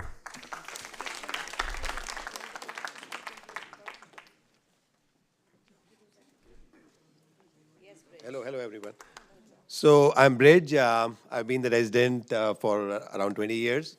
I don't think I can tell you anything which has not been said on this matter. We are really, really serious on this. I hope you guys are too. I'm going to use my 3 minutes to hear from you guys, what is actually practical and what do you think you could do? It's we have to wait until all the speakers are done, then we can't interrupt in between. Okay, but what do you think is practical from the city perspective? Like anything? Again, we will discuss if you can wait. And you have after all time, the like how much speakers. time do you have to talk about it? Because We we can do have want to much hear. as time we want. Okay, so you're going to Council- talk about that, right? Yes. Okay. So again, this is very serious. We are really here. I mean, we don't think that city is taking this at all seriously. And the main thing is that, we have given the pictures also. There are 2 or 3 cases in which the pictures have been given, the faces have been seen, right? Nobody catches anybody, right? So why? Number plates are right there. I mean, so I don't think even in developing countries this happens.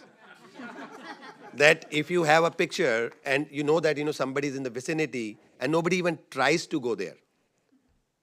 right? So this is something I hope you address, like why is that? Like we don't understand. I know I've heard that the laws are like this, but if laws are like this, then, we should all know that, there is no, like we should not even be coming here, right? We should just do what they have done, like really put our, houses, like a lot of, the same thing, what we used to do in our countries when we were there, right?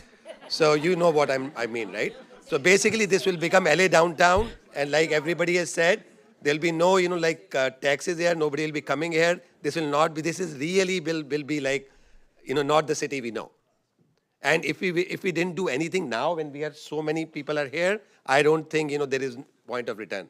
So please take it as seriously as possible. I mean, these people are not here to joke here. Okay, thank you. Thank you.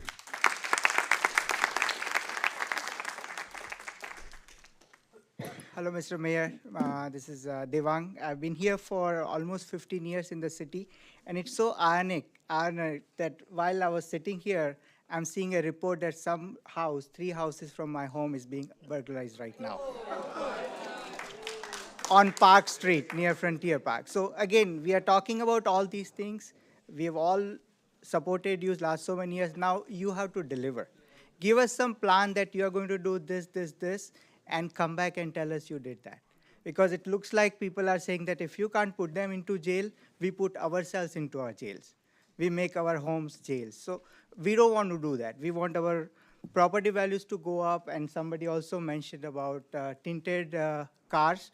So maybe give us some kind of stickers to identify, are these our cars from Cerritos City or outside? At least we can watch those cars more carefully. I mean, give us some programs.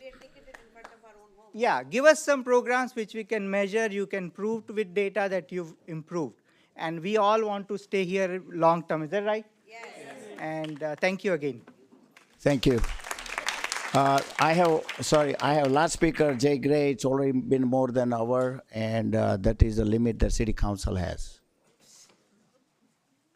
Okay, thank you. I'll try to make this quick. First, I just want to say money isn't the issue. The issue is if you're going to do anything. We spend millions of dollars in deficits at the Performing Arts Center, the Magnolia Power Plant. You guys give, what is it, $500,000, $1 million to the Auto Center for a sign? So money isn't the issue. Again, you've all ran, and when you've all run, you've all said safety, number one. I'm going to clean up Cerritos. I'm going to make Cerritos safe. Are we going to follow through? It only takes 3 of you to make it happen. Which 3 are willing to stand up for the neighborhood? That's the first thing I want to mention. The second thing is the private security that Mel has mentioned.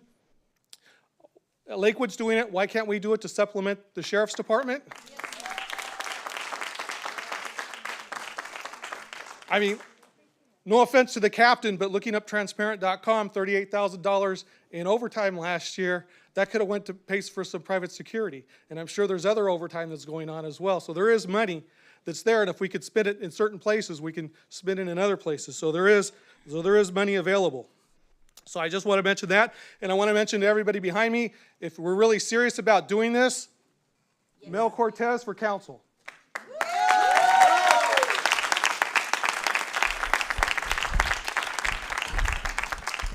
Okay, thank you all for coming, and I will have Daryl and Captain say, can you please address some of the issue that was brought up? The biggest one is the Captain, the response. Why is it taking 20 minutes for sheriff to arrive to the resident? Mr. Mayor, first of all, I'd like to say thank you for this opportunity, and good evening to you, council, and particularly the residents that are here and came out and spent a lot of time with us this evening. Daryl, I'd like to hear from the captain, why is it taking 20 minutes for response? Thank you for the opportunity to speak, sir. So I'm going to go over a couple things first, and then I'll get into the statement of the 20-minute response time. So we have 3 types of calls that we respond to on the Sheriff's Department. One is an emergent call, the other is a priority, and then a routine call. I receive monthly notification reports regarding response times. We are currently responding to emergent calls, which means life-threatening, in under 4 minutes. These calls are responded to with lights and sirens on and proceeding through stop signs and stop lights. We respond to priority calls, which, for example, would be a family disturbance call, in under 7 minutes. Lastly, our response time to routine calls For example, a burglary report call, not a burglary in progress, but a burglary report call, where the crime is Captain, already... I'm sorry to interrupt you, but there was some of the incident where burglary was going on, and they called the, and they didn't show up. That was the pharmacy on South Street. So the house and pharmacy. Hold on. Please, please let me ask the question. Thank you all very much. So, Captain, the burglary was in progress. They call, and the response is 20 minutes at that time? So when I looked into a while ago, I believe we looked into the burglary at the pharmacy call. The one that I looked at right now was the one that they're stating. I believe that was 20 minutes. I think that was on Maurice Circle, if I'm not mistaken. So I looked at that call. The entry time for that call was placed at 1440 hours, which is 2:40 p.m. The call was given by an operator from an alarm company. And that operator stated that there's a family room door motion. That was put out at 1440 hours, which is 2:40 p.m. When an alarm call goes in like that, it goes in as what we call a burglary audible alarm call, which falls under the routine section that I was in the process of describing a minute ago. So that's the difference between an audible and a now call. If there's evidence that there's somebody in there, such as the operator stating, hey, there's somebody in the location right now, then we respond differently than an audible call. So when I looked into this call at 1440 hours, they sent the call in, they typed it in at 1440 hours. They assigned it to a deputy that was on patrol at 1446 hours. And then the deputy went en route to it at 1449 hours, which is 3 minutes later.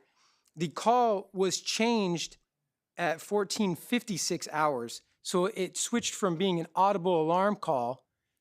At 1456 hours, they changed it to a burglary now call, which changes the dynamic of the entire call. It makes it an emergent call at that point in time. So the call, when it first came in from the alarm company at 1440 hours, was placed in as a routine call because it's an audible alarm call, which every month we get approximately somewhere in the ballpark of 45 to 50 of those calls every month. Not that they're not serious calls, that's not what I'm saying, but we handle them in a routine fashion. And that's different from a burglary now call. So we updated this at 1456 hours to a burglary now call, which changes it to be a priority at that, emergent call. At that point in time, the first deputy to arrive on scene after that was at 1501 hours. That's when we went, what we call 97, we went on scene. So that's a 5-minute response time. That's actually a little bit longer. It is concerning to me. It's a little bit longer than we show here at Cerritos for responding to emergent calls. We're usually under 4 minutes. However, on that one, it was 5, so it is a little bit high there.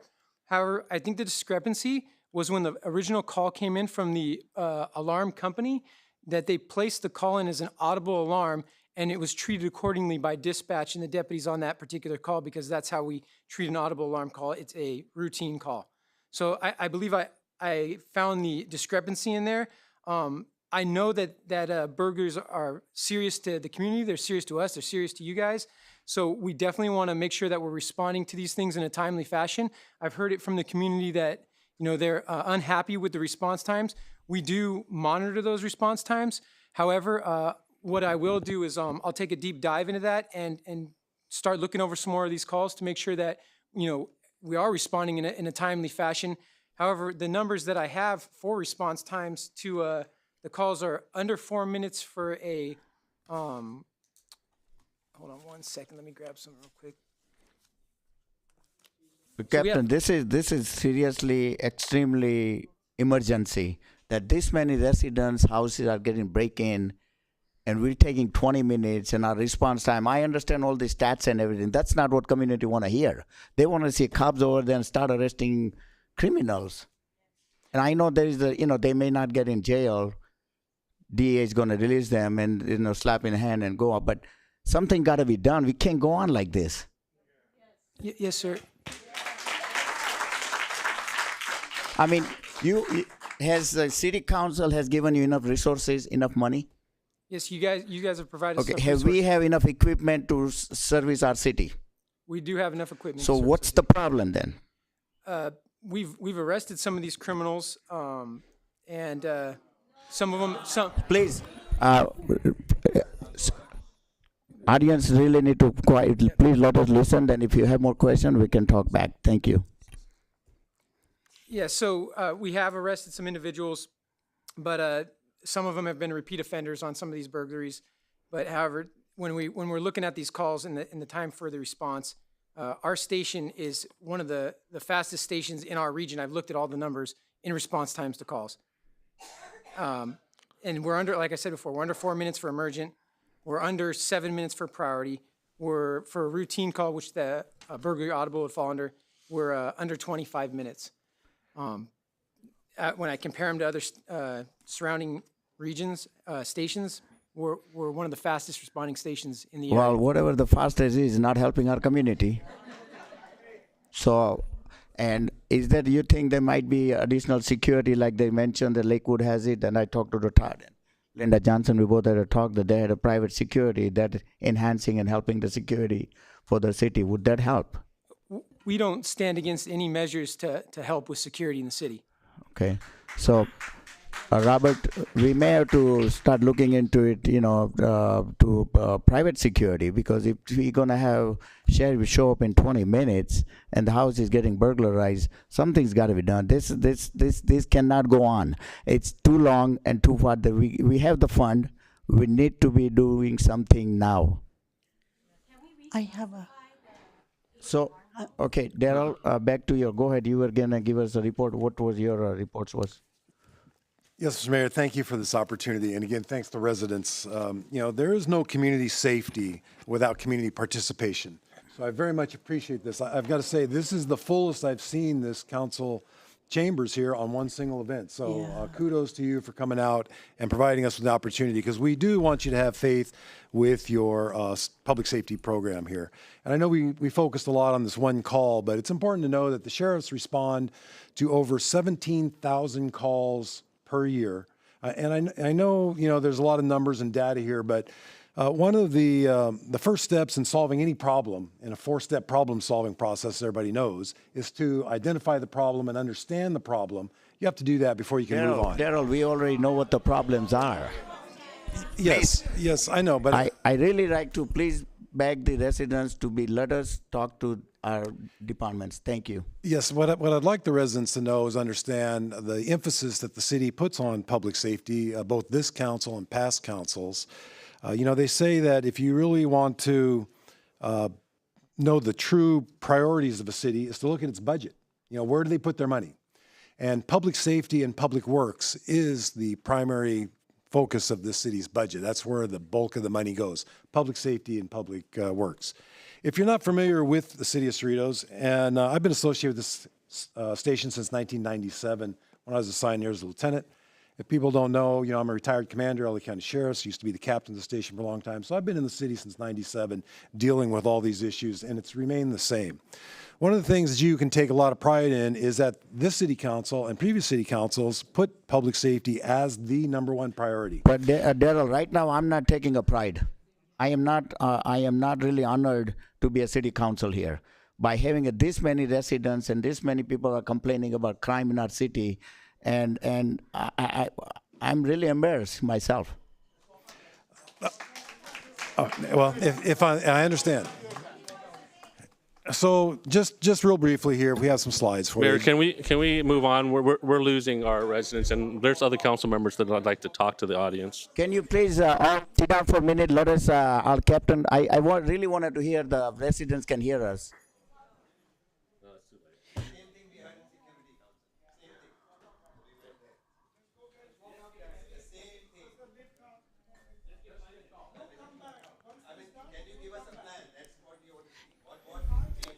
Well, Okay, within my response here, we do have the mitigation efforts, if you'd like to hear that. What is our strategic plan?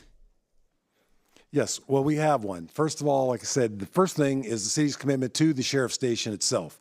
Cerritos Sheriff Station, as you know, it is the only sheriff station that serves one community. All other sheriff stations serve multiple cities and regions. So it's the focus here. Okay. All right, Mayor, can I speak? Mayor, can I speak? Mayor, can I speak, please? Go ahead. So, audience, many of you I've talked to, many of you know me. I ask you come back in, please, because you're going to hear us talk now. So out of all respect for both sides, I'd like to ask you all to come back and hear us talk. Because I know that's where you want it to be. You want to hear from us. So please come back. Thank you. Thank you so much. Thank you. I know.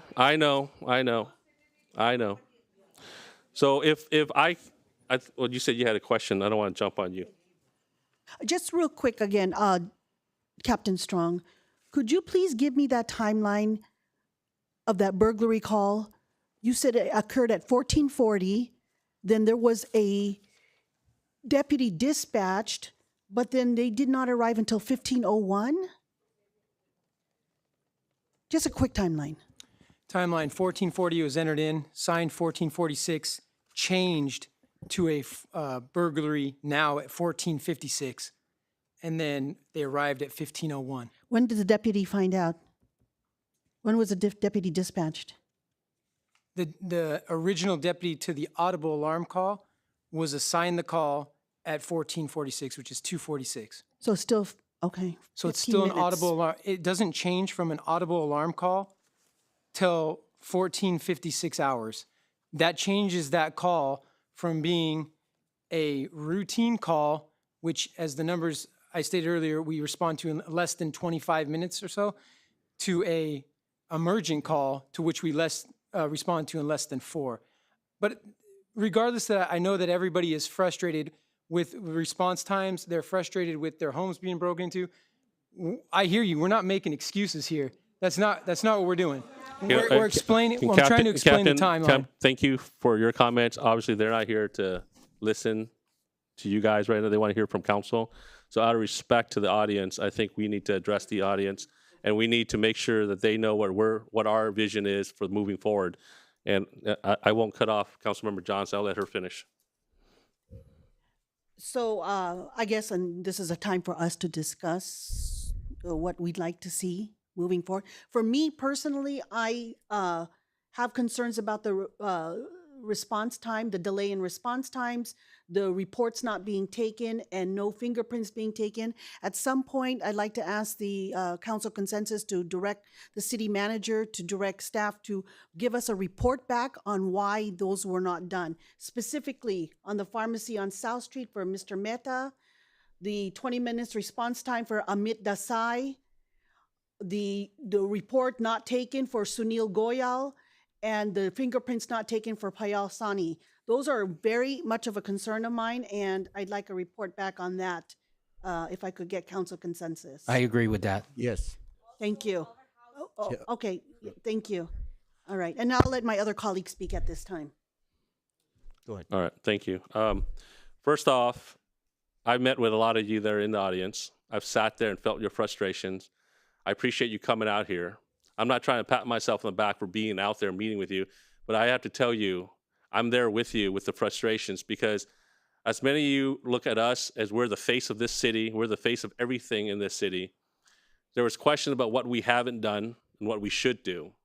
Sometimes people aren't aware of all the things that have been done, but we try to do it, right? And excuses are exactly what that is, excuses. And when we try to do something and we get a roadblock from the county level, we can't do anything further, right? But we should separate our city from every other city in this area by doing something better.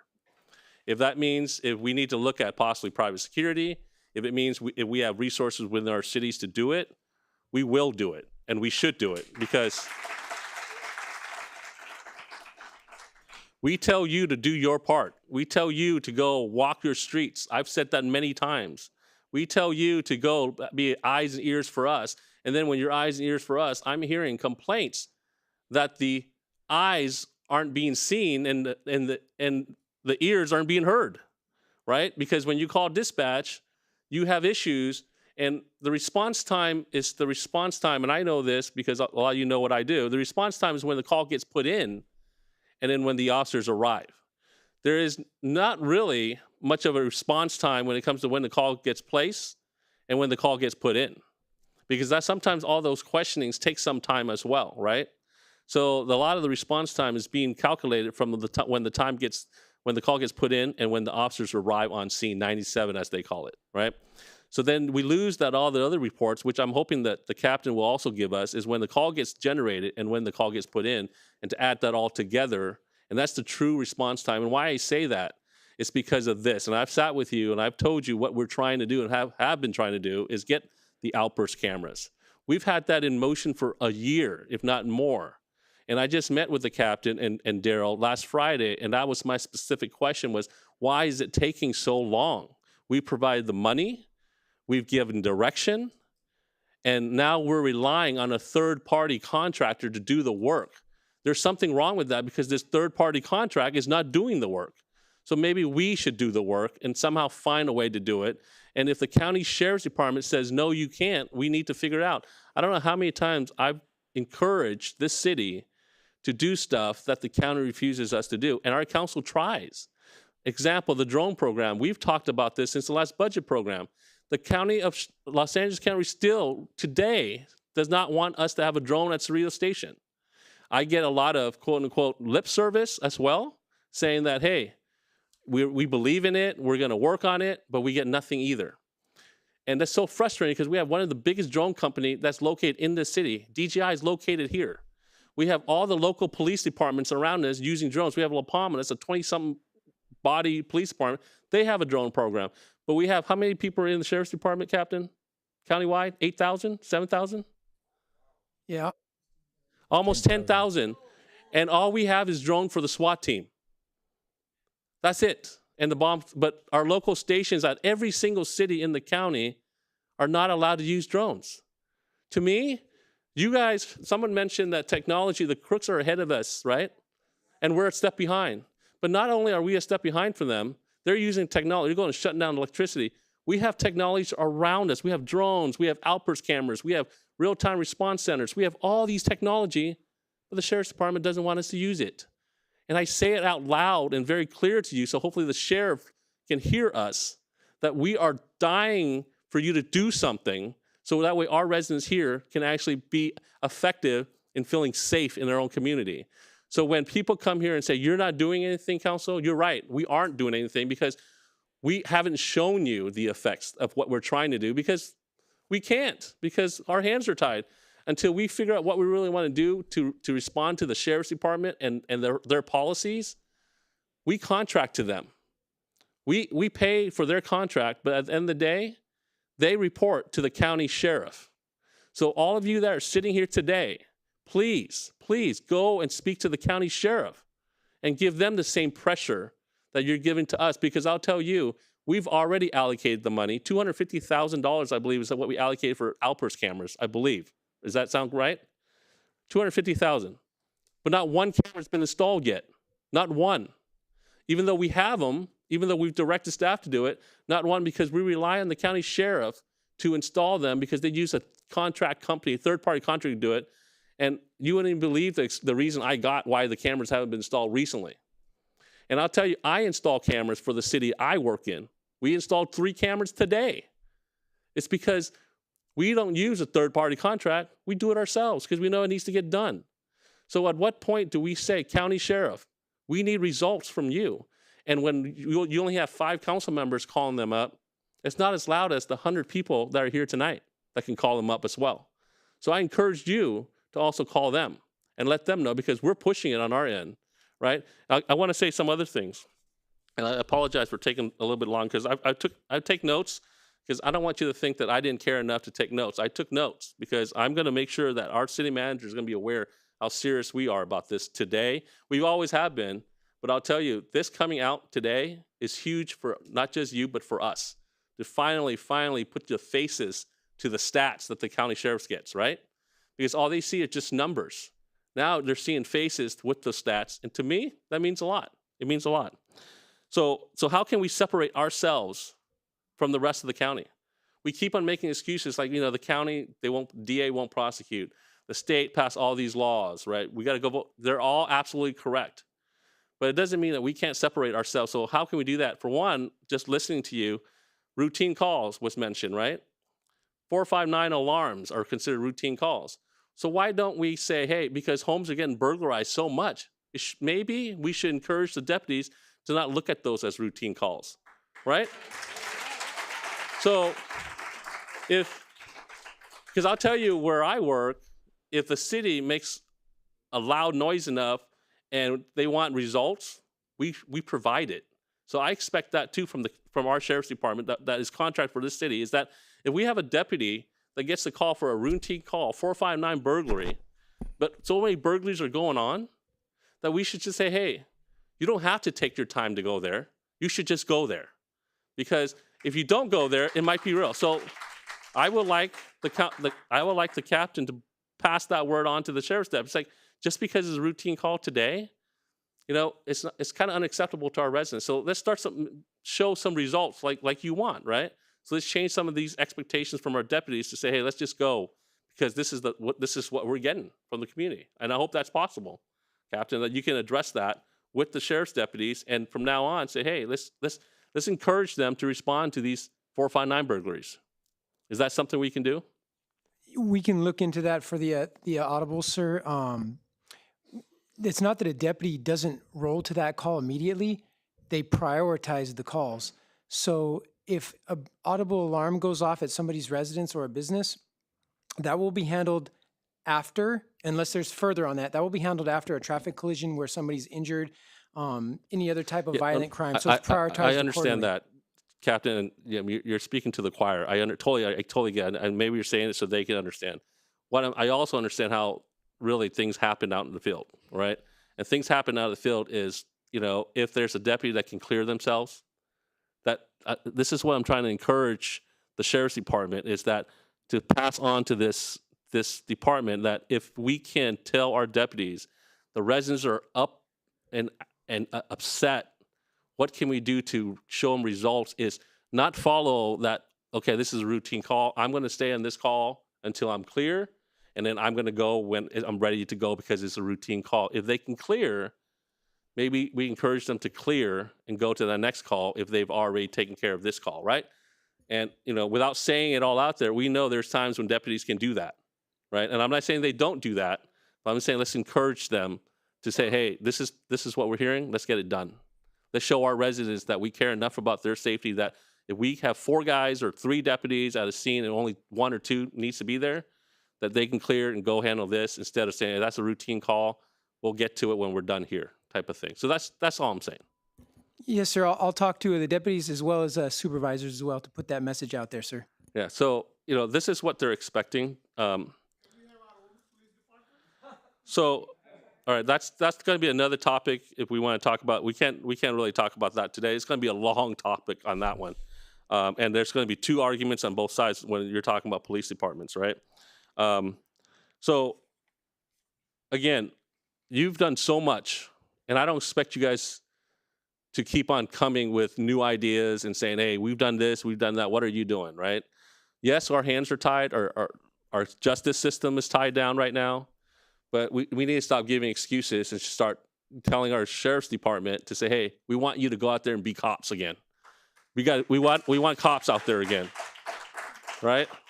And it is frustrating, though, to tell you that the police department, the law enforcement personnel today, is more restricted than ever before. So when you say things are different from 2015, 2017, 2011, right?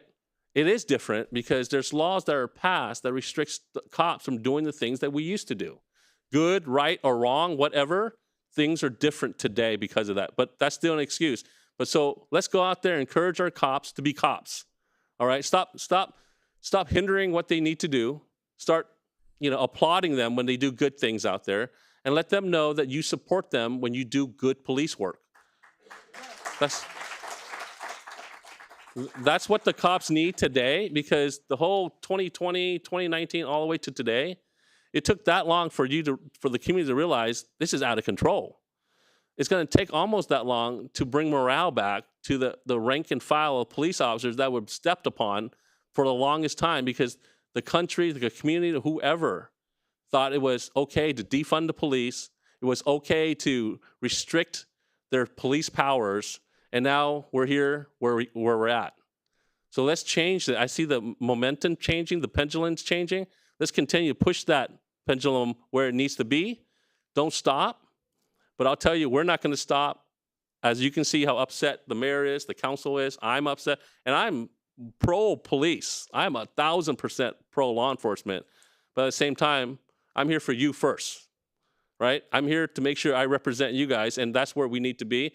I expect these outpost cameras to be installed, not tomorrow, not 3 weeks from now. We need it installed. If it means hiring a contractor to do it ourselves, let's do it. If it means, drone program, but we need to start a civilian drone because the sheriffs won't allow it, I want to do it. I've been asking for this for a while. Let's do it.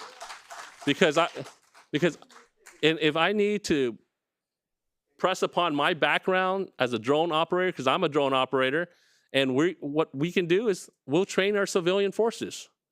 We'll train the CSOs to be drone pilots, and they can complement the sheriff's department, even though they don't want it. Let's start doing something, because at the end of the day, this is what they want, and they're tired of us talking about it.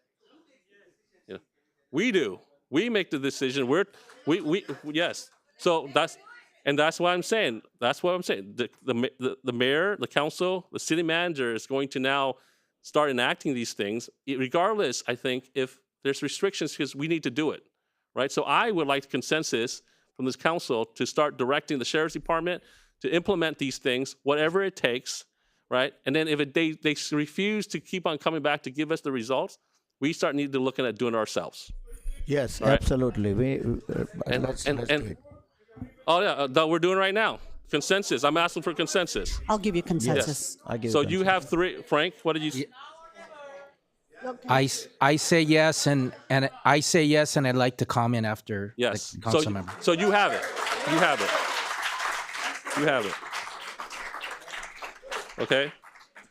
So the city manager got the direction, and someone brought up the safety committee on November 20th. Someone said it was too soon. I don't think it's too soon.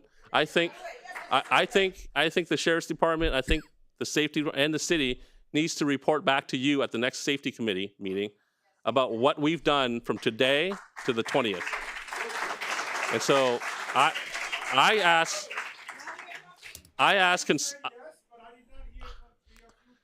No, it was 4-0. It was 4-0. Yeah, so I asked that Yes. the city reports back. Is the safety committee on November 20th? Is the safety committee? Is what? Does the scheduled safety committee on November 20th? And I'm sorry that I'm screaming, because you guys are screaming, so I want to be heard. Yes, the meeting is on the 20th. Okay, So we need to some result, and I guess what Mr. Ward saying that we need to have response to residents by then. So I want consensus from the council to report back at the safety committee meeting to everyone. Hopefully you all will attend. What we've done with outpost camera. I want the answer to be it's been installed, right? I want response time to report from response time that Councilmember Johnson asked for to report it back as well at the safety committee. It's not just a memo to us, but also to you, right? and the drone program. And what we're going to do about starting our own drone program, because I've been patient enough. I've been patient enough that you have a council member that's a drone pilot that works for another city police. We have the biggest drone program in our city, or business in our city, but yet we don't have anything, and it's because we're restricted. I think we can do something. I think, like someone said, our reserves, we do have a large reserve, and I've said it over and over again. We can continue to put money in reserve to pat ourselves on the back and say, hey, we got so much money in the bank, but we're not showing results to the residents. We're not doing our job. So let's spend some of that money and make sure the residents get what they want. And I'm okay with it. So thank you. I'll have Councilman Yokoyama. Go ahead. You had some comments? Please. Okay, please. Mr. Yokoyama. Thank you. I see all of you. I hear all of you. Thank you for coming in. Your words have been very powerful and potent. And you have reinforced and made it crystal clear to this council what the residents of Cerritos expect here in our great city of Cerritos. That I've been a resident of Cerritos since 1976. My parents still live in the house that they raised me in. They're senior citizens. I don't want them to be in an unsafe city. My sisters and their families live in this city with the 8 grandkids. I don't want my family, I don't want the 3 generations to be unsafe. And I hear you guys and I see you guys. And you have reinforced what happened at the meeting, the city council meeting that we had 11 days ago. At the city council meeting 11 days ago, this city council heard from residents that they were upset about the crime that had affected them. And we heard from them 11 days ago, and this council took it seriously, and we directed the city manager and the public safety manager, Darrell Evans, and Captain Strong to give this city council back a report and an agendized report that we promised the residents at that meeting 11 days ago would be publicized so that the residents of Cerritos who care about this issue of public safety in our city could hear a full, comprehensive report with proposals and ideas on how we're going to we're going to collaborate and work together and tackle this issue. And just quickly, city manager, has that agendized report that this city council asked for 11 days ago at the last city council meeting, do we have a date that that agendized report is going to be presented to this city council? Yes, if I can answer the question, Mayor. Council member, we are planning for a report on the public safety matter to be presented at the next city council meeting, which I believe is scheduled for Monday, December 2nd. Thank you. So I'm so grateful to all of you residents who came to this meeting so we could hear you and see you, just like your neighbors came to the meeting 11 days ago and shared their stories and concerns and reports with us. And now, like them, who they wanted to hear back a comprehensive, detailed report on what the city of Cerritos and the city council and the city hall and public safety and the sheriff's station are going to do about crime in our city. And we're going to have an agendized report at the next city council meeting in December 2. That's what I heard from you, right, city manager? Okay. So that is a community safety committee meeting run by the public safety manager, Darrell Evans, with our 10 appointed officials of our city of Cerritos, the community safety committee members. And it is a public meeting. And I encourage all of you to go there to hear the important information shared at that meeting.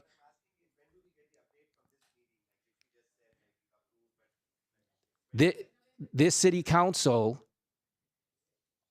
wants you to have information as soon as possible. So my colleagues and I directed the city manager to give an update at the November 20 Community Safety Committee meeting with the 10 appointed officials who are community safety committee members. But the next time this meeting is going to be addressed here in this city council chamber is on December 2. And the reason it's going to be addressed here and agendized so that this council can take action on that agenda report is December 2, because this council, my colleagues and I, directed the city manager, we instructed him to come back with a full report at the meeting 11 days ago. And he just confirmed to everyone in this room that we're going to have that full agendized report at a city council meeting on December 2. Yeah. So, sorry, I'm sorry. There's no debate right now. This is not open. Okay, so,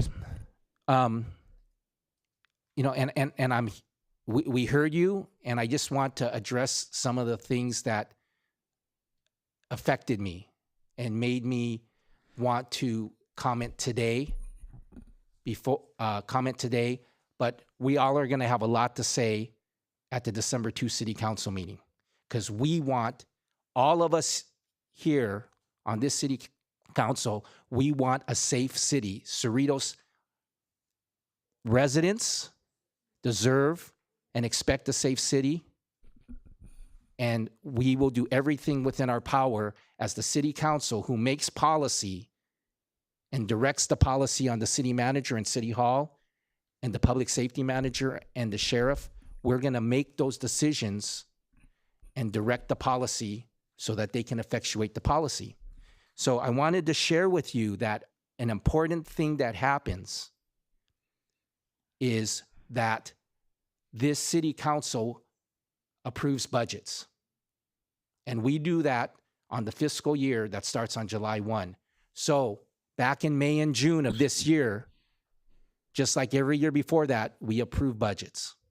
And we hear from it's City Council meetings, it's open to the public, we hear from the residents. And I want you to know, I'm proud of my colleagues because we approved automatic license plate readers, ALPRs. We approved them. We budgeted for them. And we directed the city manager and the public safety manager to put that plan into place. And like my colleague said, is we want those ALPR cameras, those stationary automatic license plate readers placed throughout our city. We want those installed because we've already approved it in the budget. We approved it in the budget. Okay, and then we also discussed extensively during that budget process drones. My colleagues, Chong and Linda, have been reporting back on their knowledge and expertise regarding drones to this council, to the public, and that's why this city is ahead of the curve in bringing drones. Okay, and then private security. You've heard that this council, we're ready to discuss and approve that on December 2. We can't. I wish. Excuse me, public. Okay, so public comments period is over. Public need to just listen. Sorry. Okay, so I'll wrap it up. So again, I'm very happy that you have been engaged with this City Council meeting, and I hope to see continued engagement. I want to let you know that this City Council has discussed at the budget study sessions, at the budget meetings, we have discussed extensively sheriff station versus police station. It has been discussed. So we can have that discussion again, but I want you to know that this City Council is always exploring options, and we've done it a lot of times during the budget process so we can plan for the fiscal budget. And we do have programs like Operation Nightlight, where we tell the residents to keep their lights on. It's frustrating. It's frustrating to me. Frank. It's frustrating to me as a council member when I see houses that don't have lights on. So I'm so happy that you agree with this council of the importance of Operation Nightlight. Frank, let me one more thing. Okay. So I want one more thing. I want all of you to know that we are being fiscally responsible with your money and budgeting it for safety. Every year, this council has approved full funding for public safety. Every year, we approve full funding. So we are not making any cuts. This council is not making, but, okay, can I say one more thing? Frank, let Linda finish it, please. She has one more. Okay, so one more thing. One more thing I want you to know. Frank, let's say Frank, no debate. There is no, Frank, public comment period is over. Thank you. Linda Johnson. Yes, the council, Public comment period is over. the council Sorry. is prepared to make a decision and debate this at our December 2nd meeting. What I'd like to add to Frank's consensus last time, to give us the tools, the resources, the information from our staff, I'd like to direct the city manager to direct staff to look into the feasibility of private security. And I've also like to direct the city manager to direct staff on the feasibility of standalone police department versus sheriffs. I know that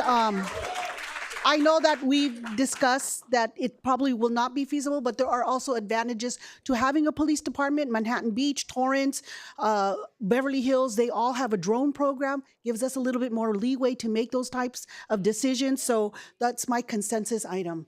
Yes. Thank Support. you. Yes. Yes. All right. Okay.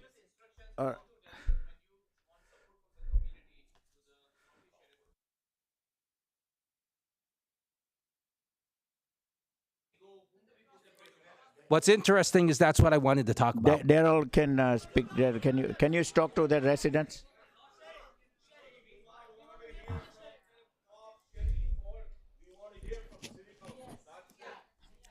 You can contact us. You can contact us. And some of you guys have my number. You can call me, Councilman Johnson, Solanke.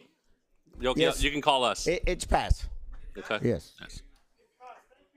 Thank you. No, it's all 4. Everything's 4-0. It's 4. It's 4. Thank you. We need 3, but it's 4. Yes, please come because that's also our tree lighting ceremony. Thank you. Please all see you It'd at be the a great- Christmas lighting ceremony on December 2nd. Thank you. Should we have a recess now for 5 minutes? We don't have it yet. Staff has to prepare it.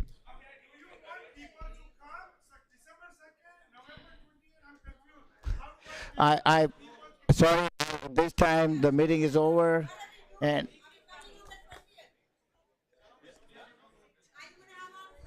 yes. Okay. Next item we have on the agenda is the item 7C consent calendar.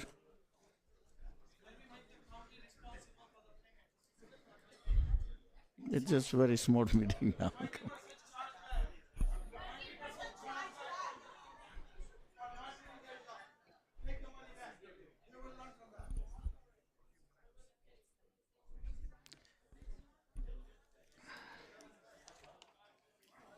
The next item is a consent calendar. Do we have a motion to approve? Move to approve. Second. A motion was made by Councilmember Johnson, seconded by Mayor Pro Tem Vo to approve the consent calendar items. Okay. The motion passes on a vote of 4-0. Okay, next item is the item 9A. Mr. City Manager, do we have reports on this? Yes, thank you, Mayor, members of the City Council. Item 9A is a major step in the strategic planning process that was directed by the City Council in preparation for future planning cycle, budget planning cycles. We have engaged with a professional consultant team at the direction of the City Council to facilitate the development of a strategic plan with specific goals. For tonight, we're going to begin with the display of a video that was prepared as part of our public awareness and community engagement campaign.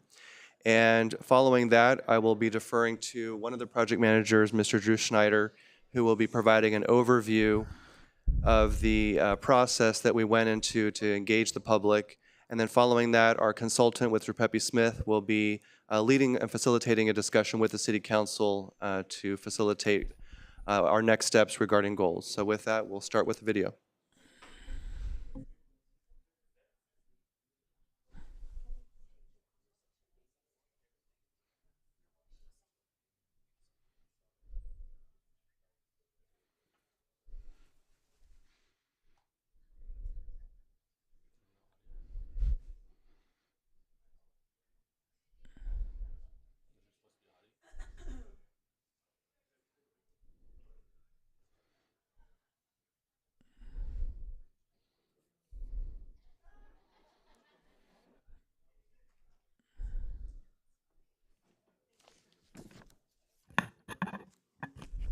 Good evening, Honorable Mayor, members of the City Council.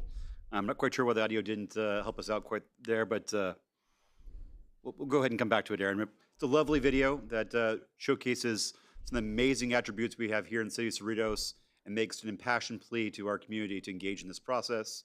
This was part of Aaron, let's go ahead and go to that the blue slide with our marketing efforts here. So just want to speak, you can go back to the previous slide, Aaron. There we go. At the direction of the City Council and the City Manager, we took a very robust effort to market and promote engagement on our strategic planning process, starting with bringing in Trepepi Smith to guide this process. But we really wanted to make sure that we did everything in our power to reach the most number of community members that we could. To this end, we hired a marketing firm to come in and design a comprehensive marketing strategy for this and a whole special marketing campaign. To this end, we've placed advertisements in the Los Cerritos Community News. We've made announcements at our City Council meetings, have multiple different articles and calendar listings in our own Cerritos News, direct emails and presentations to Cerritos community groups, utilizing the list from our Community and Cultural Services Department, postcards at every city event and every city facility, poster displays that are ubiquitous throughout town. You can run into one of these fine posters anywhere that you see, the promotional video that we showed a few minutes ago, and a very in-depth social media post and campaign. Aaron, can go on to the next slide, please. I want to dive into a little bit of the stats here. So we, as council has directed in the past, we've taken increased effort in our social media efforts, and I'm really proud of the results we had here. Over 9,000 views and impressions on Facebook and Instagram, on 4,000 on LinkedIn, and just a really comprehensive effort throughout this process to make sure that we hear from as many residents as possible through the surveys and other mechanisms. It's my pleasure now to go ahead and introduce Mike Egan and his team from Trepepi Smith. Mike is a director at Trepepi Smith working on a variety of special projects. Trepepi Smith is a public affairs firm here, based here in California, but operating really nationwide. You may have seen Mike around. He's a retired city manager, having spent his entire career here in the gateway cities. He served for over 20 years with the cities of Bellflower and Norwalk prior to retiring in 2017. You may have seen him even more locally as our interim city manager in our neighboring city of Cerritos, or neighboring city of Artesia. Pardon me. I also want to take a moment to introduce Christine Martin. She's another director of Trepepi Smith. She's a retired assistant city manager from up north in the city of Livermore. She has over 20 years of local government experience and spearheads Trepepi's Talent Solutions division. And then running quarterback for the group is Kylie Sun. Kylie, if you introduce yourself, she's a business analyst at Trepepi Smith who specializes in these types of projects. With that, I'm going to go ahead and turn it over to Mike, who's going to talk us through this process and the work that what they've uncovered thus far and gather further direction from council on how to proceed. Thank you for the opportunity. Thank you very much, Mr. Snyder, and thank you, Mayor and City Council, for giving us the opportunity to work with your staff, with your community, and you, the council, on this important project. The last 2.5 hours has been very enlightening. I think we got a lot of information from the community. It's a good thing. Having been through some of what you're going through in terms of trying to deal with crime and safety in the community, it starts with the community saying we need to do better. And I can tell by the council that your interest is right where it needs to be.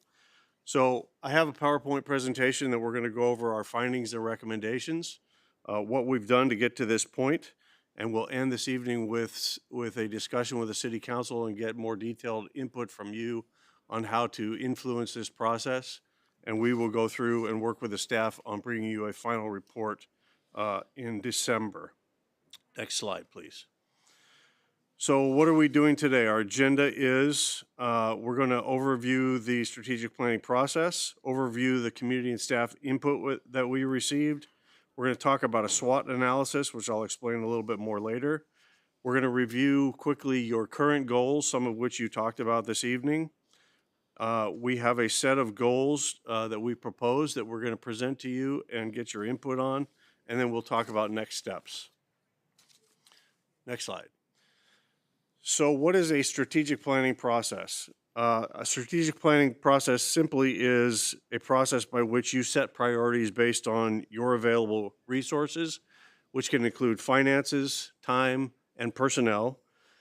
The city has many demands on its resources, and one good way to look at a strategic planning process is if everything's a priority, then nothing's a priority. So it's really about setting what's most important to you in serving this community. Next slide, please. Here's what we've done so far. We met with your executive team during September and October on a number of different meetings. We issued a staff questionnaire in September, closed on October 22nd. We issued a community questionnaire. We had some one-on-one meetings with some of you to talk about your goals and objectives. We held 2 community workshops, one here at City Hall, one at Cerritos Park East. And we're here tonight, of course, for this workshop with the City Council. And finally, our goal is to give you a final plan for adoption at your meeting of December 12th. Next slide. So what we want to talk about right now is the community and staff input that we received, how much we received, and what the priorities were. Next slide, please. From our online questionnaires, we received 163 responses from the community. We received 76 responses from your staff. We had, as I said, 2 community workshops. We had 25 participants over those 2 workshops. Next slide.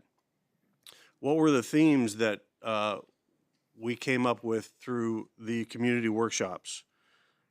One was improved communications. I think you heard some of that this evening. Your recreation programs are somewhat impacted. People are having a hard time getting into some of your great recreation programs. People mentioned expanding library hours.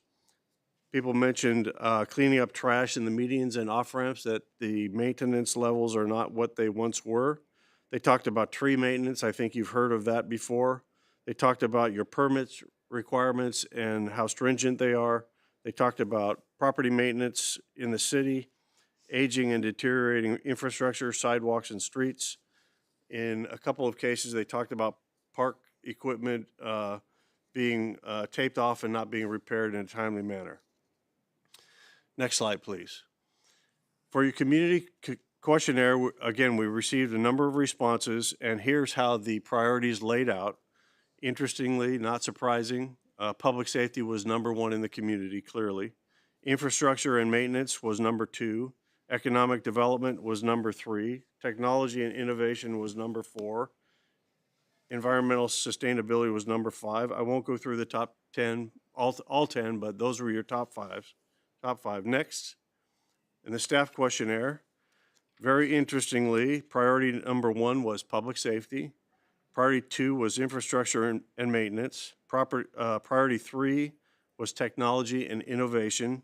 And priority 4 was economic development. Interesting that the top 4 matched what your community said. There's a concept in business that is often followed, that you want to stay close to your customer. I think it's impressive that your staff is pretty aware of what is important to the community, and I think would like to focus on. Next slide, please. I mentioned SWOT analysis. SWOT analysis stands for identifying your strengths, your weaknesses, your opportunities, and your threats as an organization. Strengths are internal factors that give the city an advantage. Weaknesses are internal factors that could hinder the city's performance. Opportunities are external factors or trends that the organization can capitalize on. Threats are external risks or challenges that could affect the city's success. Next slide, please. And so we've listed here on this first page your strengths and weaknesses as identified by the organization. Strengths are it's a highly desirable place to live. There's a strong community pride, strong commercial assets. The city has high standards and expectations. It's a highly desirable recreation program city. The city aesthetics over time have always been stellar, and the quality of your facilities are excellent. For weaknesses, what was identified as there have been challenges with staffing shortages, with recruitment and retention. Technology in the city needs to be upgraded for greatest efficiency. Communications, both internal and external external have been mentioned as needing improvement. The information in your city is not digitized and accessible, and one of the examples that was given is as you have some of your senior staff leave, a lot of information is on their computer and not shareable with the rest of the staff. So that's something identified as a weakness. There are some antiquated procedures. The culture in the organization sometimes is that you try to accomplish everything and everything is a priority. I mentioned that before about how important it is to set priorities based on what your resources are. And recreation classes are impacted. Next slide, please. Under opportunities, there are a number of things that the city might want to take a look at to address improvements, promote tourism, digitize your records, infrastructure and facility needs assessments, take a look at what the long-term needs are. You're now an aging community. We've heard of issues with leaking water systems, buildings that have problems that sometimes you have to shut buildings down operationally because of issues. Technology updates, focus on a return to greatness. Cerritos has long been considered in this region to be one of the, if not the greatest city in the Gateway Cities region in terms of the services that you provide, the commercial assets you have. There's an interest in returning to that. Marketing the city, economic impact assessment of cultural assets, increased programming partnership opportunities, routine scientific community surveys, and staff team building. The threats that were identified, you heard this evening, property crime increasing. It's a fast-changing commercial dynamic. Brick and mortar businesses are not what they used to be, and you've experienced some stagnant sales tax revenues. Enterprise operations in the city are losing money. The water, the sewer system, aging infrastructure we talked about. Long-term employees are retiring. That's an issue. You're losing a lot of institutional knowledge. The state, of course, and its regulatory changes are a threat to the city, and your ability to recruit is something that should be paid attention to. Just briefly, we want to talk about the current goals. Next slide. On January 25th of this year, you set your current priorities, some of which you talked about earlier this evening. Next slide. We'll just go over those briefly because I know you're fully aware of them. They are to enhance public infrastructure and community aesthetics. Next, boost economic growth and prosperity. Next, enhance effectiveness and efficiencies of public safety programs. Next, increase technology infrastructure. Next, increase fiscal transparency. Those are the goals you've currently been working on. So based on what we heard from the community and from the staff and the meetings we had with the council, we are proposing a number of goals for your consideration. Next, and then next slide, please. The first priority, as we've mentioned, is to enhance public safety. While there's not a lot of detail here on what's to go into that program, we're certainly recommending, and obviously you heard tonight that that's a community priority.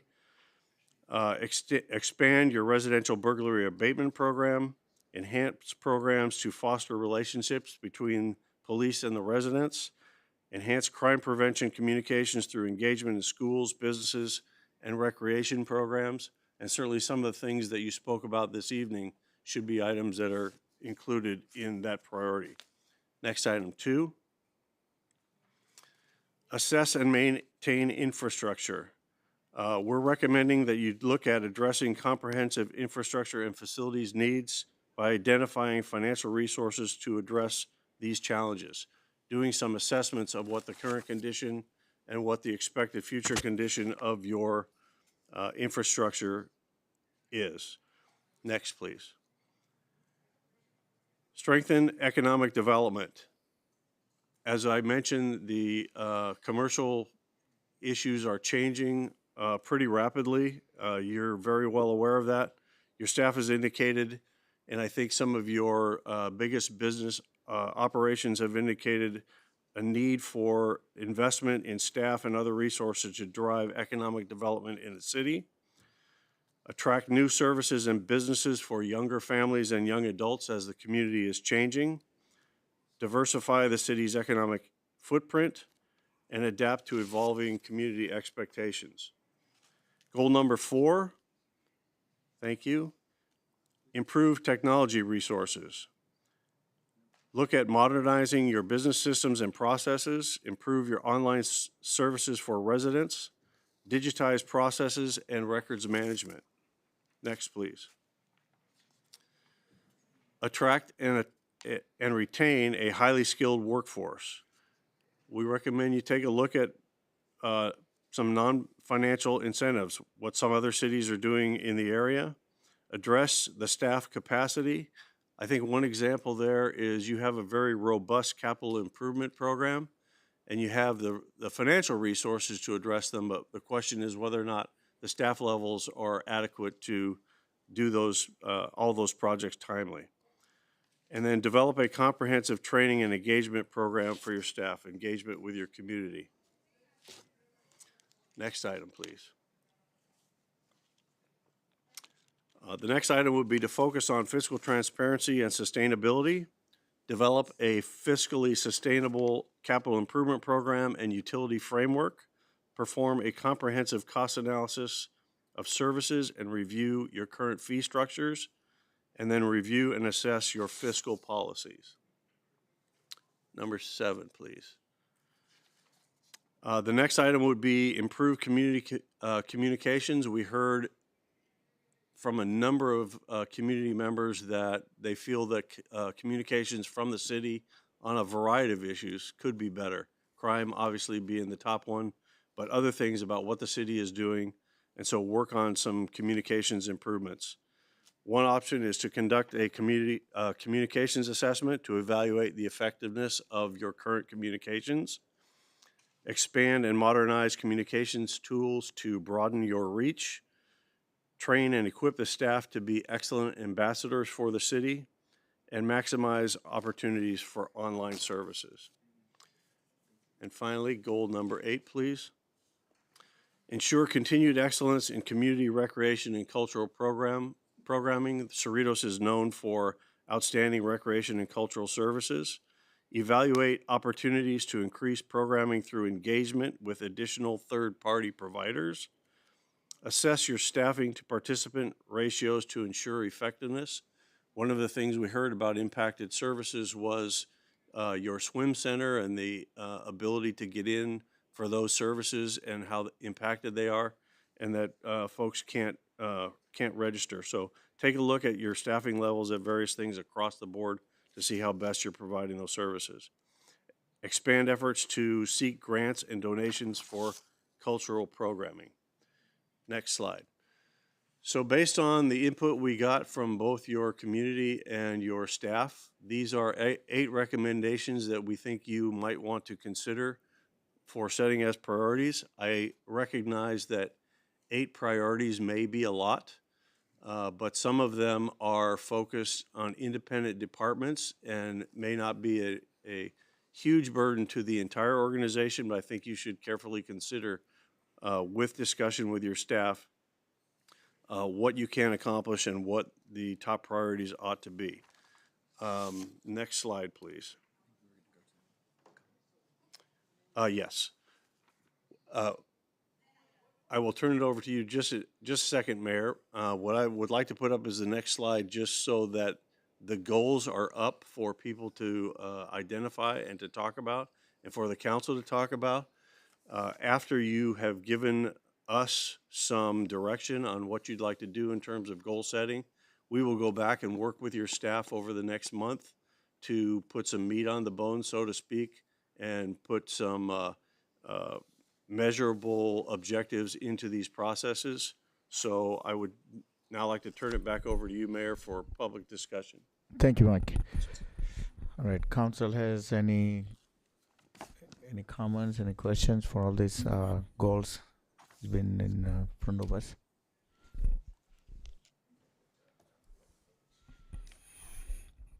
Anybody from the public would like to speak on these items? Sam?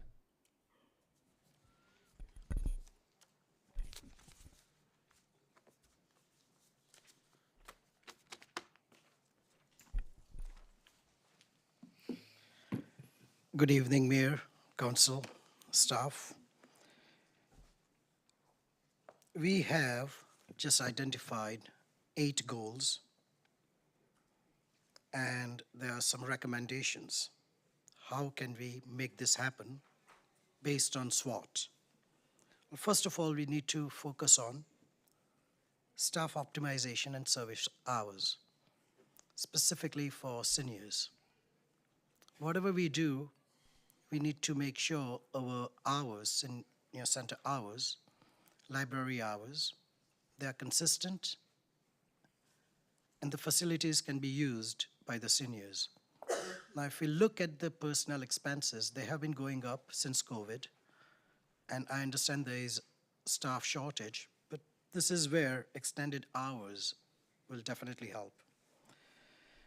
We do need to set some clear priorities. Are we going to have any type of cuts coming up over the next few years if the revenues are not being managed?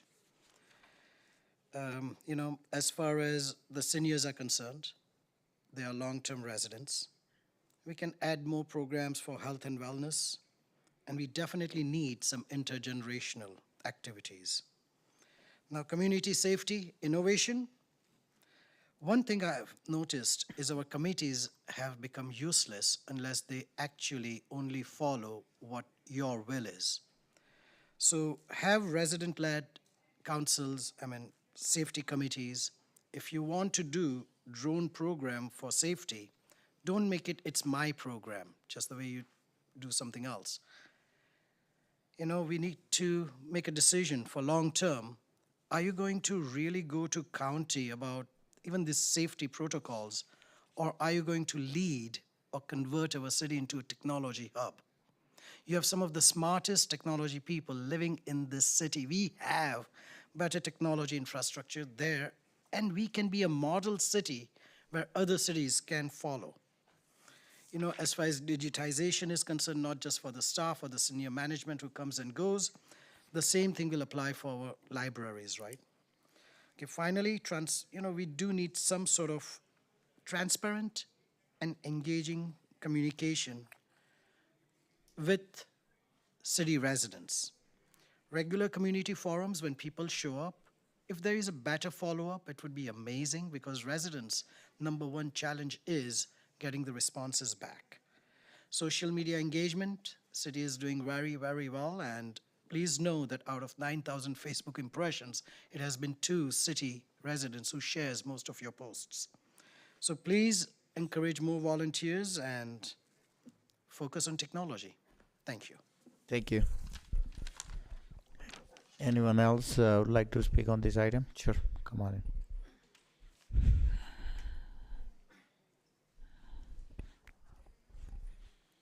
So I just have one comment and one question. So the comment is that the response, it's like what, 178 something, less than 200.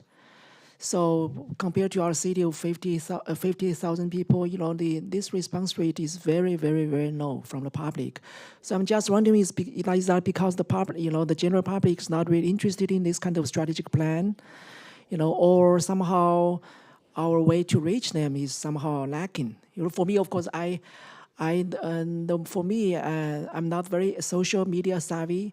My fault, but somehow I was able to, I go to the swimming center. I saw there's a stack of, paper there. I saw the strategic plan, and I just scanned. I just, put the questionnaire in, but less than 200 response is too low. I don't, that is something. I don't know. Should we blame our residents or somehow the approach them is different, because 200 basically I don't know, right? So probably there's a better way to reach our community, our residents, right? Hopefully it's not just the security. Security is very important. There are many other important things. So really, how to engage with them? It's I guess that's a big topic. I guess probably it's involved lots of discussion. I do have another question, is that, somehow for all the slides, I didn't see any single word or slides or question or observation about our education, our public schools, elementary school, middle school. So does this mean we are doing very well with our public school system in our? Yeah, that's not, the school district does not follow with the city council. They have their own board. Oh, I see. This is separate. Yes. Oh, interesting. All right. Thank you. Thank you. Okay, Mel Cortez.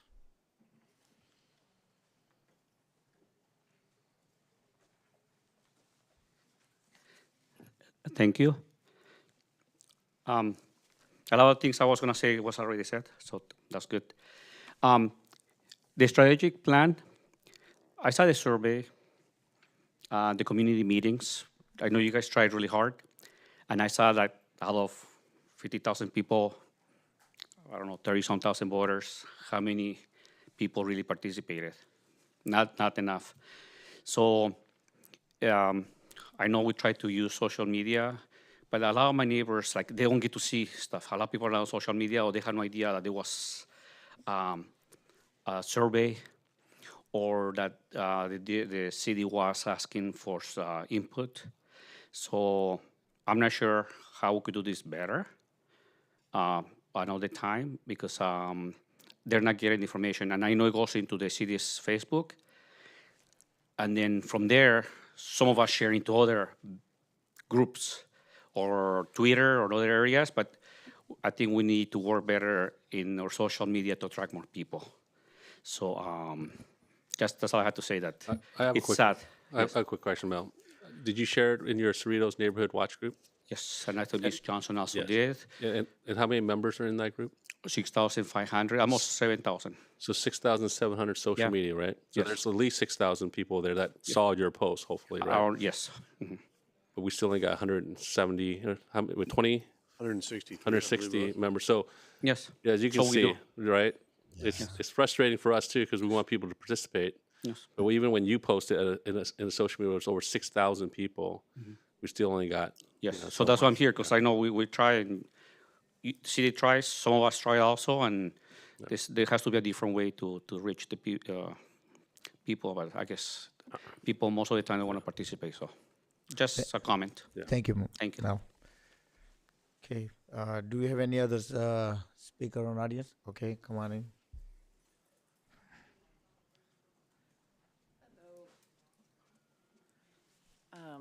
I wanted to echo what Mel said and the gentleman back here, that I'm not sure what needs to change, but to reach out to people. Like, I'm all over social media.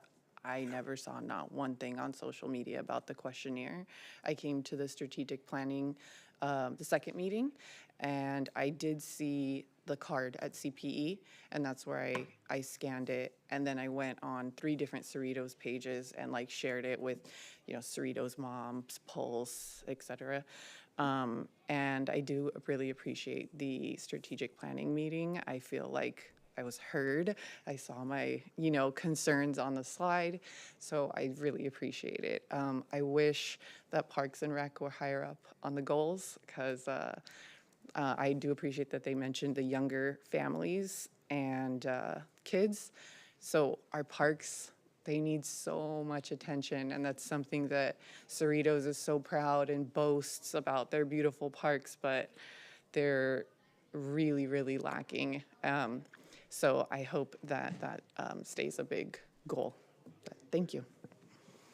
Thank you. Can we have your name, please, for the record? Oh, yes, Adriana Timoney. Thank you. Anyone else would like to speak on this item? Okay.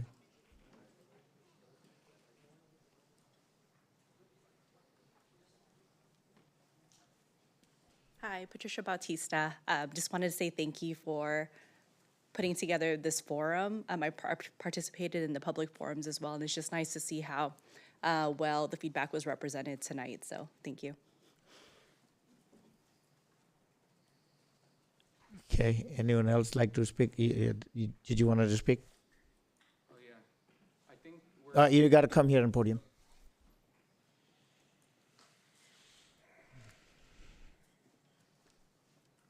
State your name, please. Hi, I'm Adrian Ayub, and earlier I was intending to just, when the room was full, that I was the victim of 2 crimes today. I had 2 personal pieces of property. No, we're talking about the agenda okay, item 9A. The agenda, okay. We're in a recession in the small business sector. That's just my observation as a business owner and property professional in Sweden. So that's pretty much, I just wanted to leave that comment. That's just my observation at this moment. Thank you.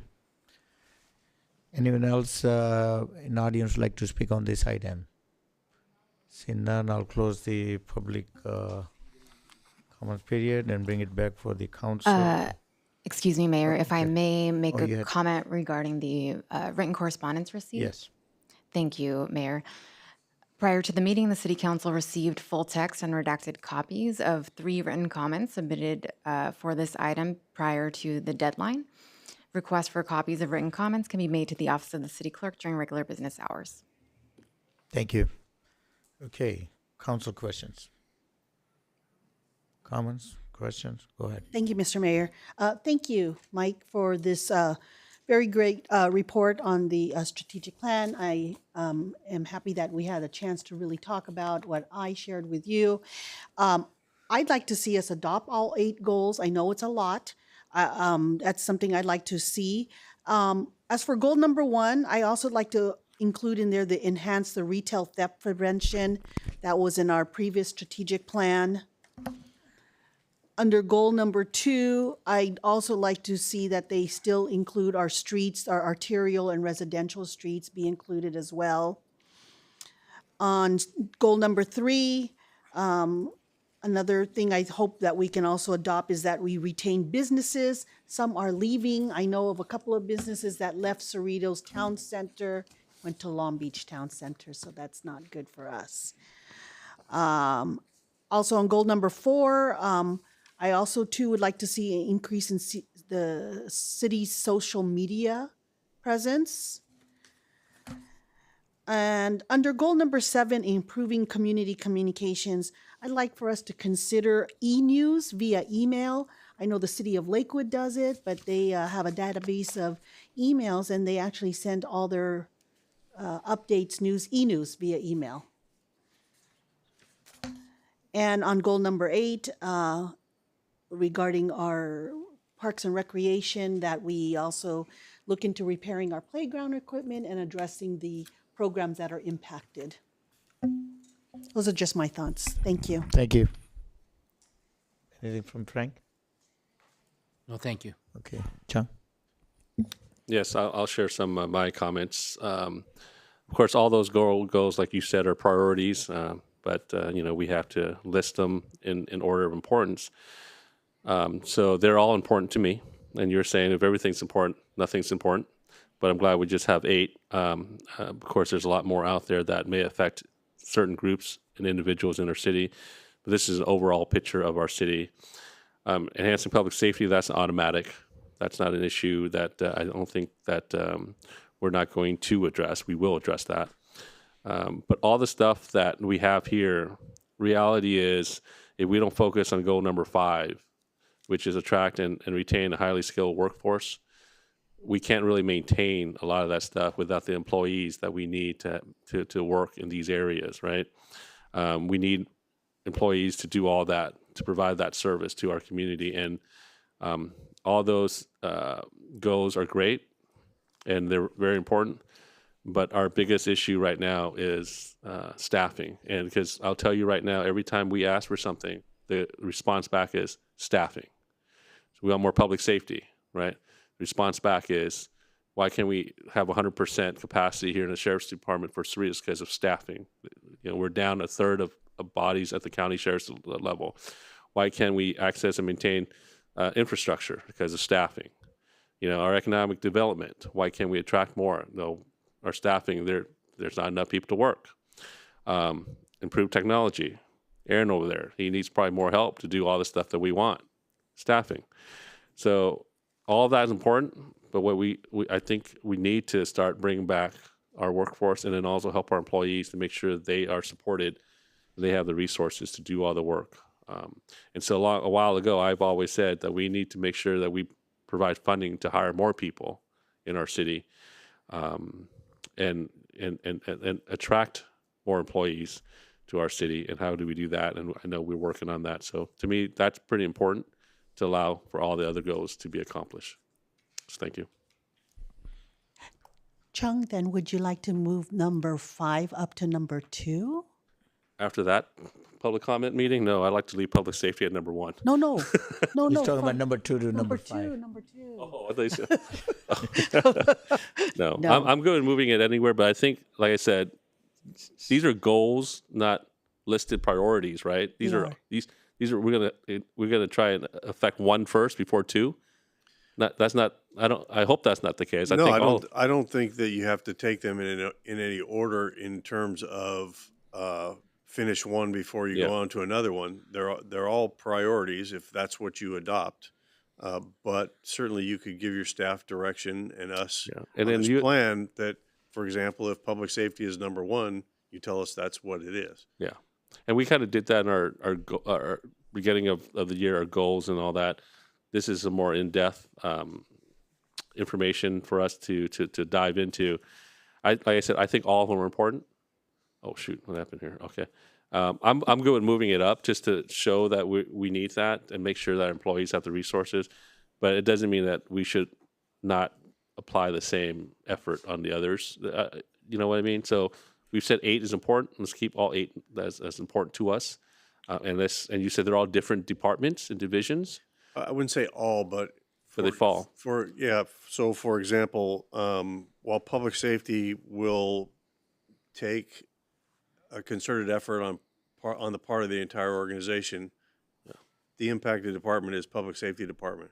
For the recreation, it's the same kind of a thing. Yeah. So I was just give direction to city manager that you prioritize these goals and identify which department that it would impact and make sure those departments make those their priority and work towards that goal to finish the expectation of the council and the community. So I would say all of them are important, identify which department has to deal with them, and have those departments say that's their priority, and then all of them gets accomplished, I hope. So that would be my request. Thank you.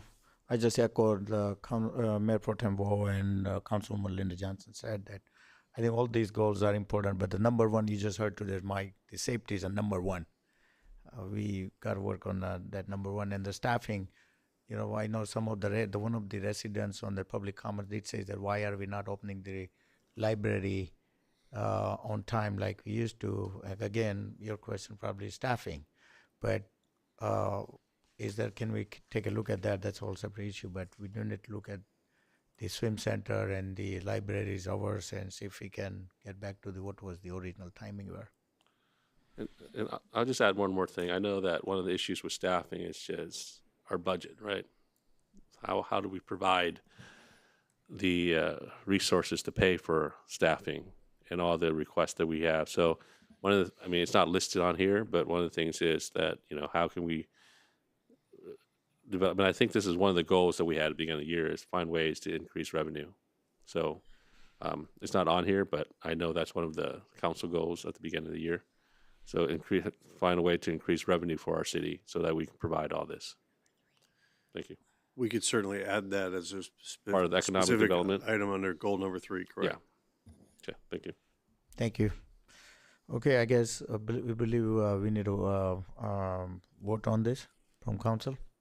Is this just a received file, or where it kind of gave our direction, right? I'd like to. Can I make one comment, please? Sure, Frank. So, we're doing this strategic planning and budgeting process again, just like we do every year. And this city council heard from staff specifically about the library and specifically about the senior year, and you guys, staff and the city manager advised us and gave us information about what are the optimal hours for the library and for the senior center. And that's what we approved in this year's fiscal budget. And here we are, we're not even halfway through the fiscal year, and the city council has heard in one public comment if we could look again at the hours of the library. They said the library and the senior center in that public comment. So I just, I'm just pointing out, we looked at it for the fiscal year budget, which we approved in June. Here we are 5 months later. So maybe we should not wait until June to approve a budget on the hours. Why don't we look at if we should expand the hours effective immediately or effective sooner? If there's a demand from the residents that, I mean, I need to point out it's one public comment, but if there is a demand from the residents that they want the library hours to go to the pre-pandemic hours, if there's a demand from the residents that they want the senior center to be open more hours, can't we get that feedback pretty quickly because of the fact that we have patrons going through the senior center and library all the time? Let's get that information, and if we need to get the library back to pre-pandemic hours, let's get the library back to pre-pandemic hours. The city council specifically discussed it, if we should go back to pre-pandemic hours in approving the budget for the 24-25 fiscal year, and we went with the staff's advice and recommendation to not go back to pre-pandemic hours. So those are my thoughts, because I remember this council having a discussion with the city manager's staff about the hours for those very important city facilities. And if the residents don't agree with that decision we made back in June, if we need to expand the hours, let's expand the hours. Let's not wait for the budget process that's not going to be approved till June of 2025. I think, Frank, the issue was, I did talk to Robert, was staffing. Staffing was the issue. I don't know if that is an issue with the current. It has been an issue in the past. What we could do is, if there's interest in looking at that for the library, senior center, and other facilities, we could begin by surveying those patrons, people who walk in the door, get input on what hours they're looking for that's most ideal. So if we do propose changes in hours, we're meeting the demands of the patrons. So we can begin by working with our team to just find out what exactly the hours are looking for, so we can see what can be accommodated in terms of staffing and costs. Thank you. Thank you. Okay. So do we have we need a vote? I'd like to make a motion that we approve recommendation number 4, which is direct the city manager or designee to work in collaboration with Trepepi Smith and the Budget and Finance Ad Hoc Working Group to develop measurable objectives and tasks for achieving the city's council's priority goals. Can you also add to that with the direction of the council that just gave, in addition to along that? with the direction that the council just gave Mike Egan. All right, I'll second that.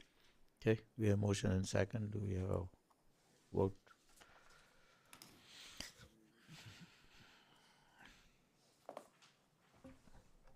We have a motion made by Councilmember Johnson, seconded by Mayor Pro Tem Vo. I believe the electronic voting has been activated. And the motion passes on a vote of 4-0. Thank you. Thank you, Mike. The next item is item number 10, city manager. Do we have any legislative item tonight? No, Mayor, we don't have any items tonight under item 10A or 10B. Okay. Item 11, the report from the city manager. Thank you, Mayor. I don't have any specific reports this evening. Okay. Item 11B from council communication. I'll start with Frank. Given the hour, I respectfully request to give a update at the next city council meeting. Thank you. Linda? Yes, real quickly, I attended performances at the CCPA, by performances by Terry Clark, Nick Carter, and AJ Croce. Also, on October 26th, I hosted my first coffee with a council member, which gave the opportunity to residents to come by and talk with me about issues that are concern of them. And I want to thank Mayor Solanki for stopping by and meeting the residents as well. That's it.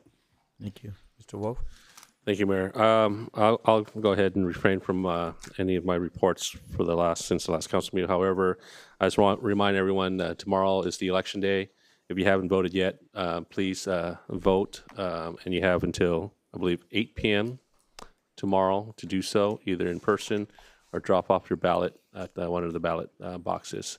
And whoever wins, we're still a community. We're still going to work together, and whoever wins the election, I think we just have to remember that we're still America, and we're going to work together regardless. So thank you.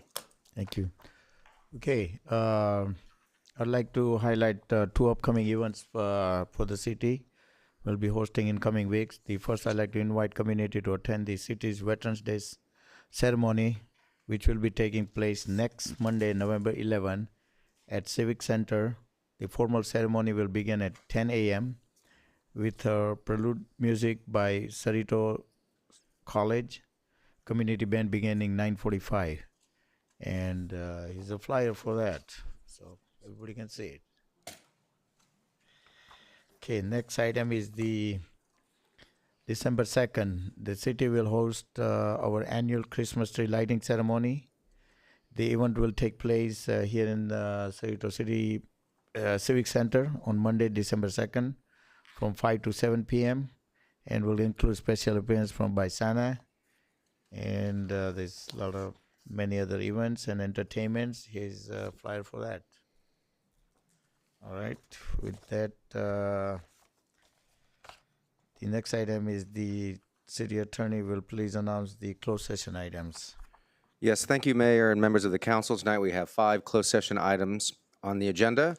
Item 12A is public employee appointment pursuant to California Government Code Section 54957, Subdivision B. The title is the position of city clerk. Items 12B and 12C are conference with labor negotiators pursuant to California Government Code Section 54957.6.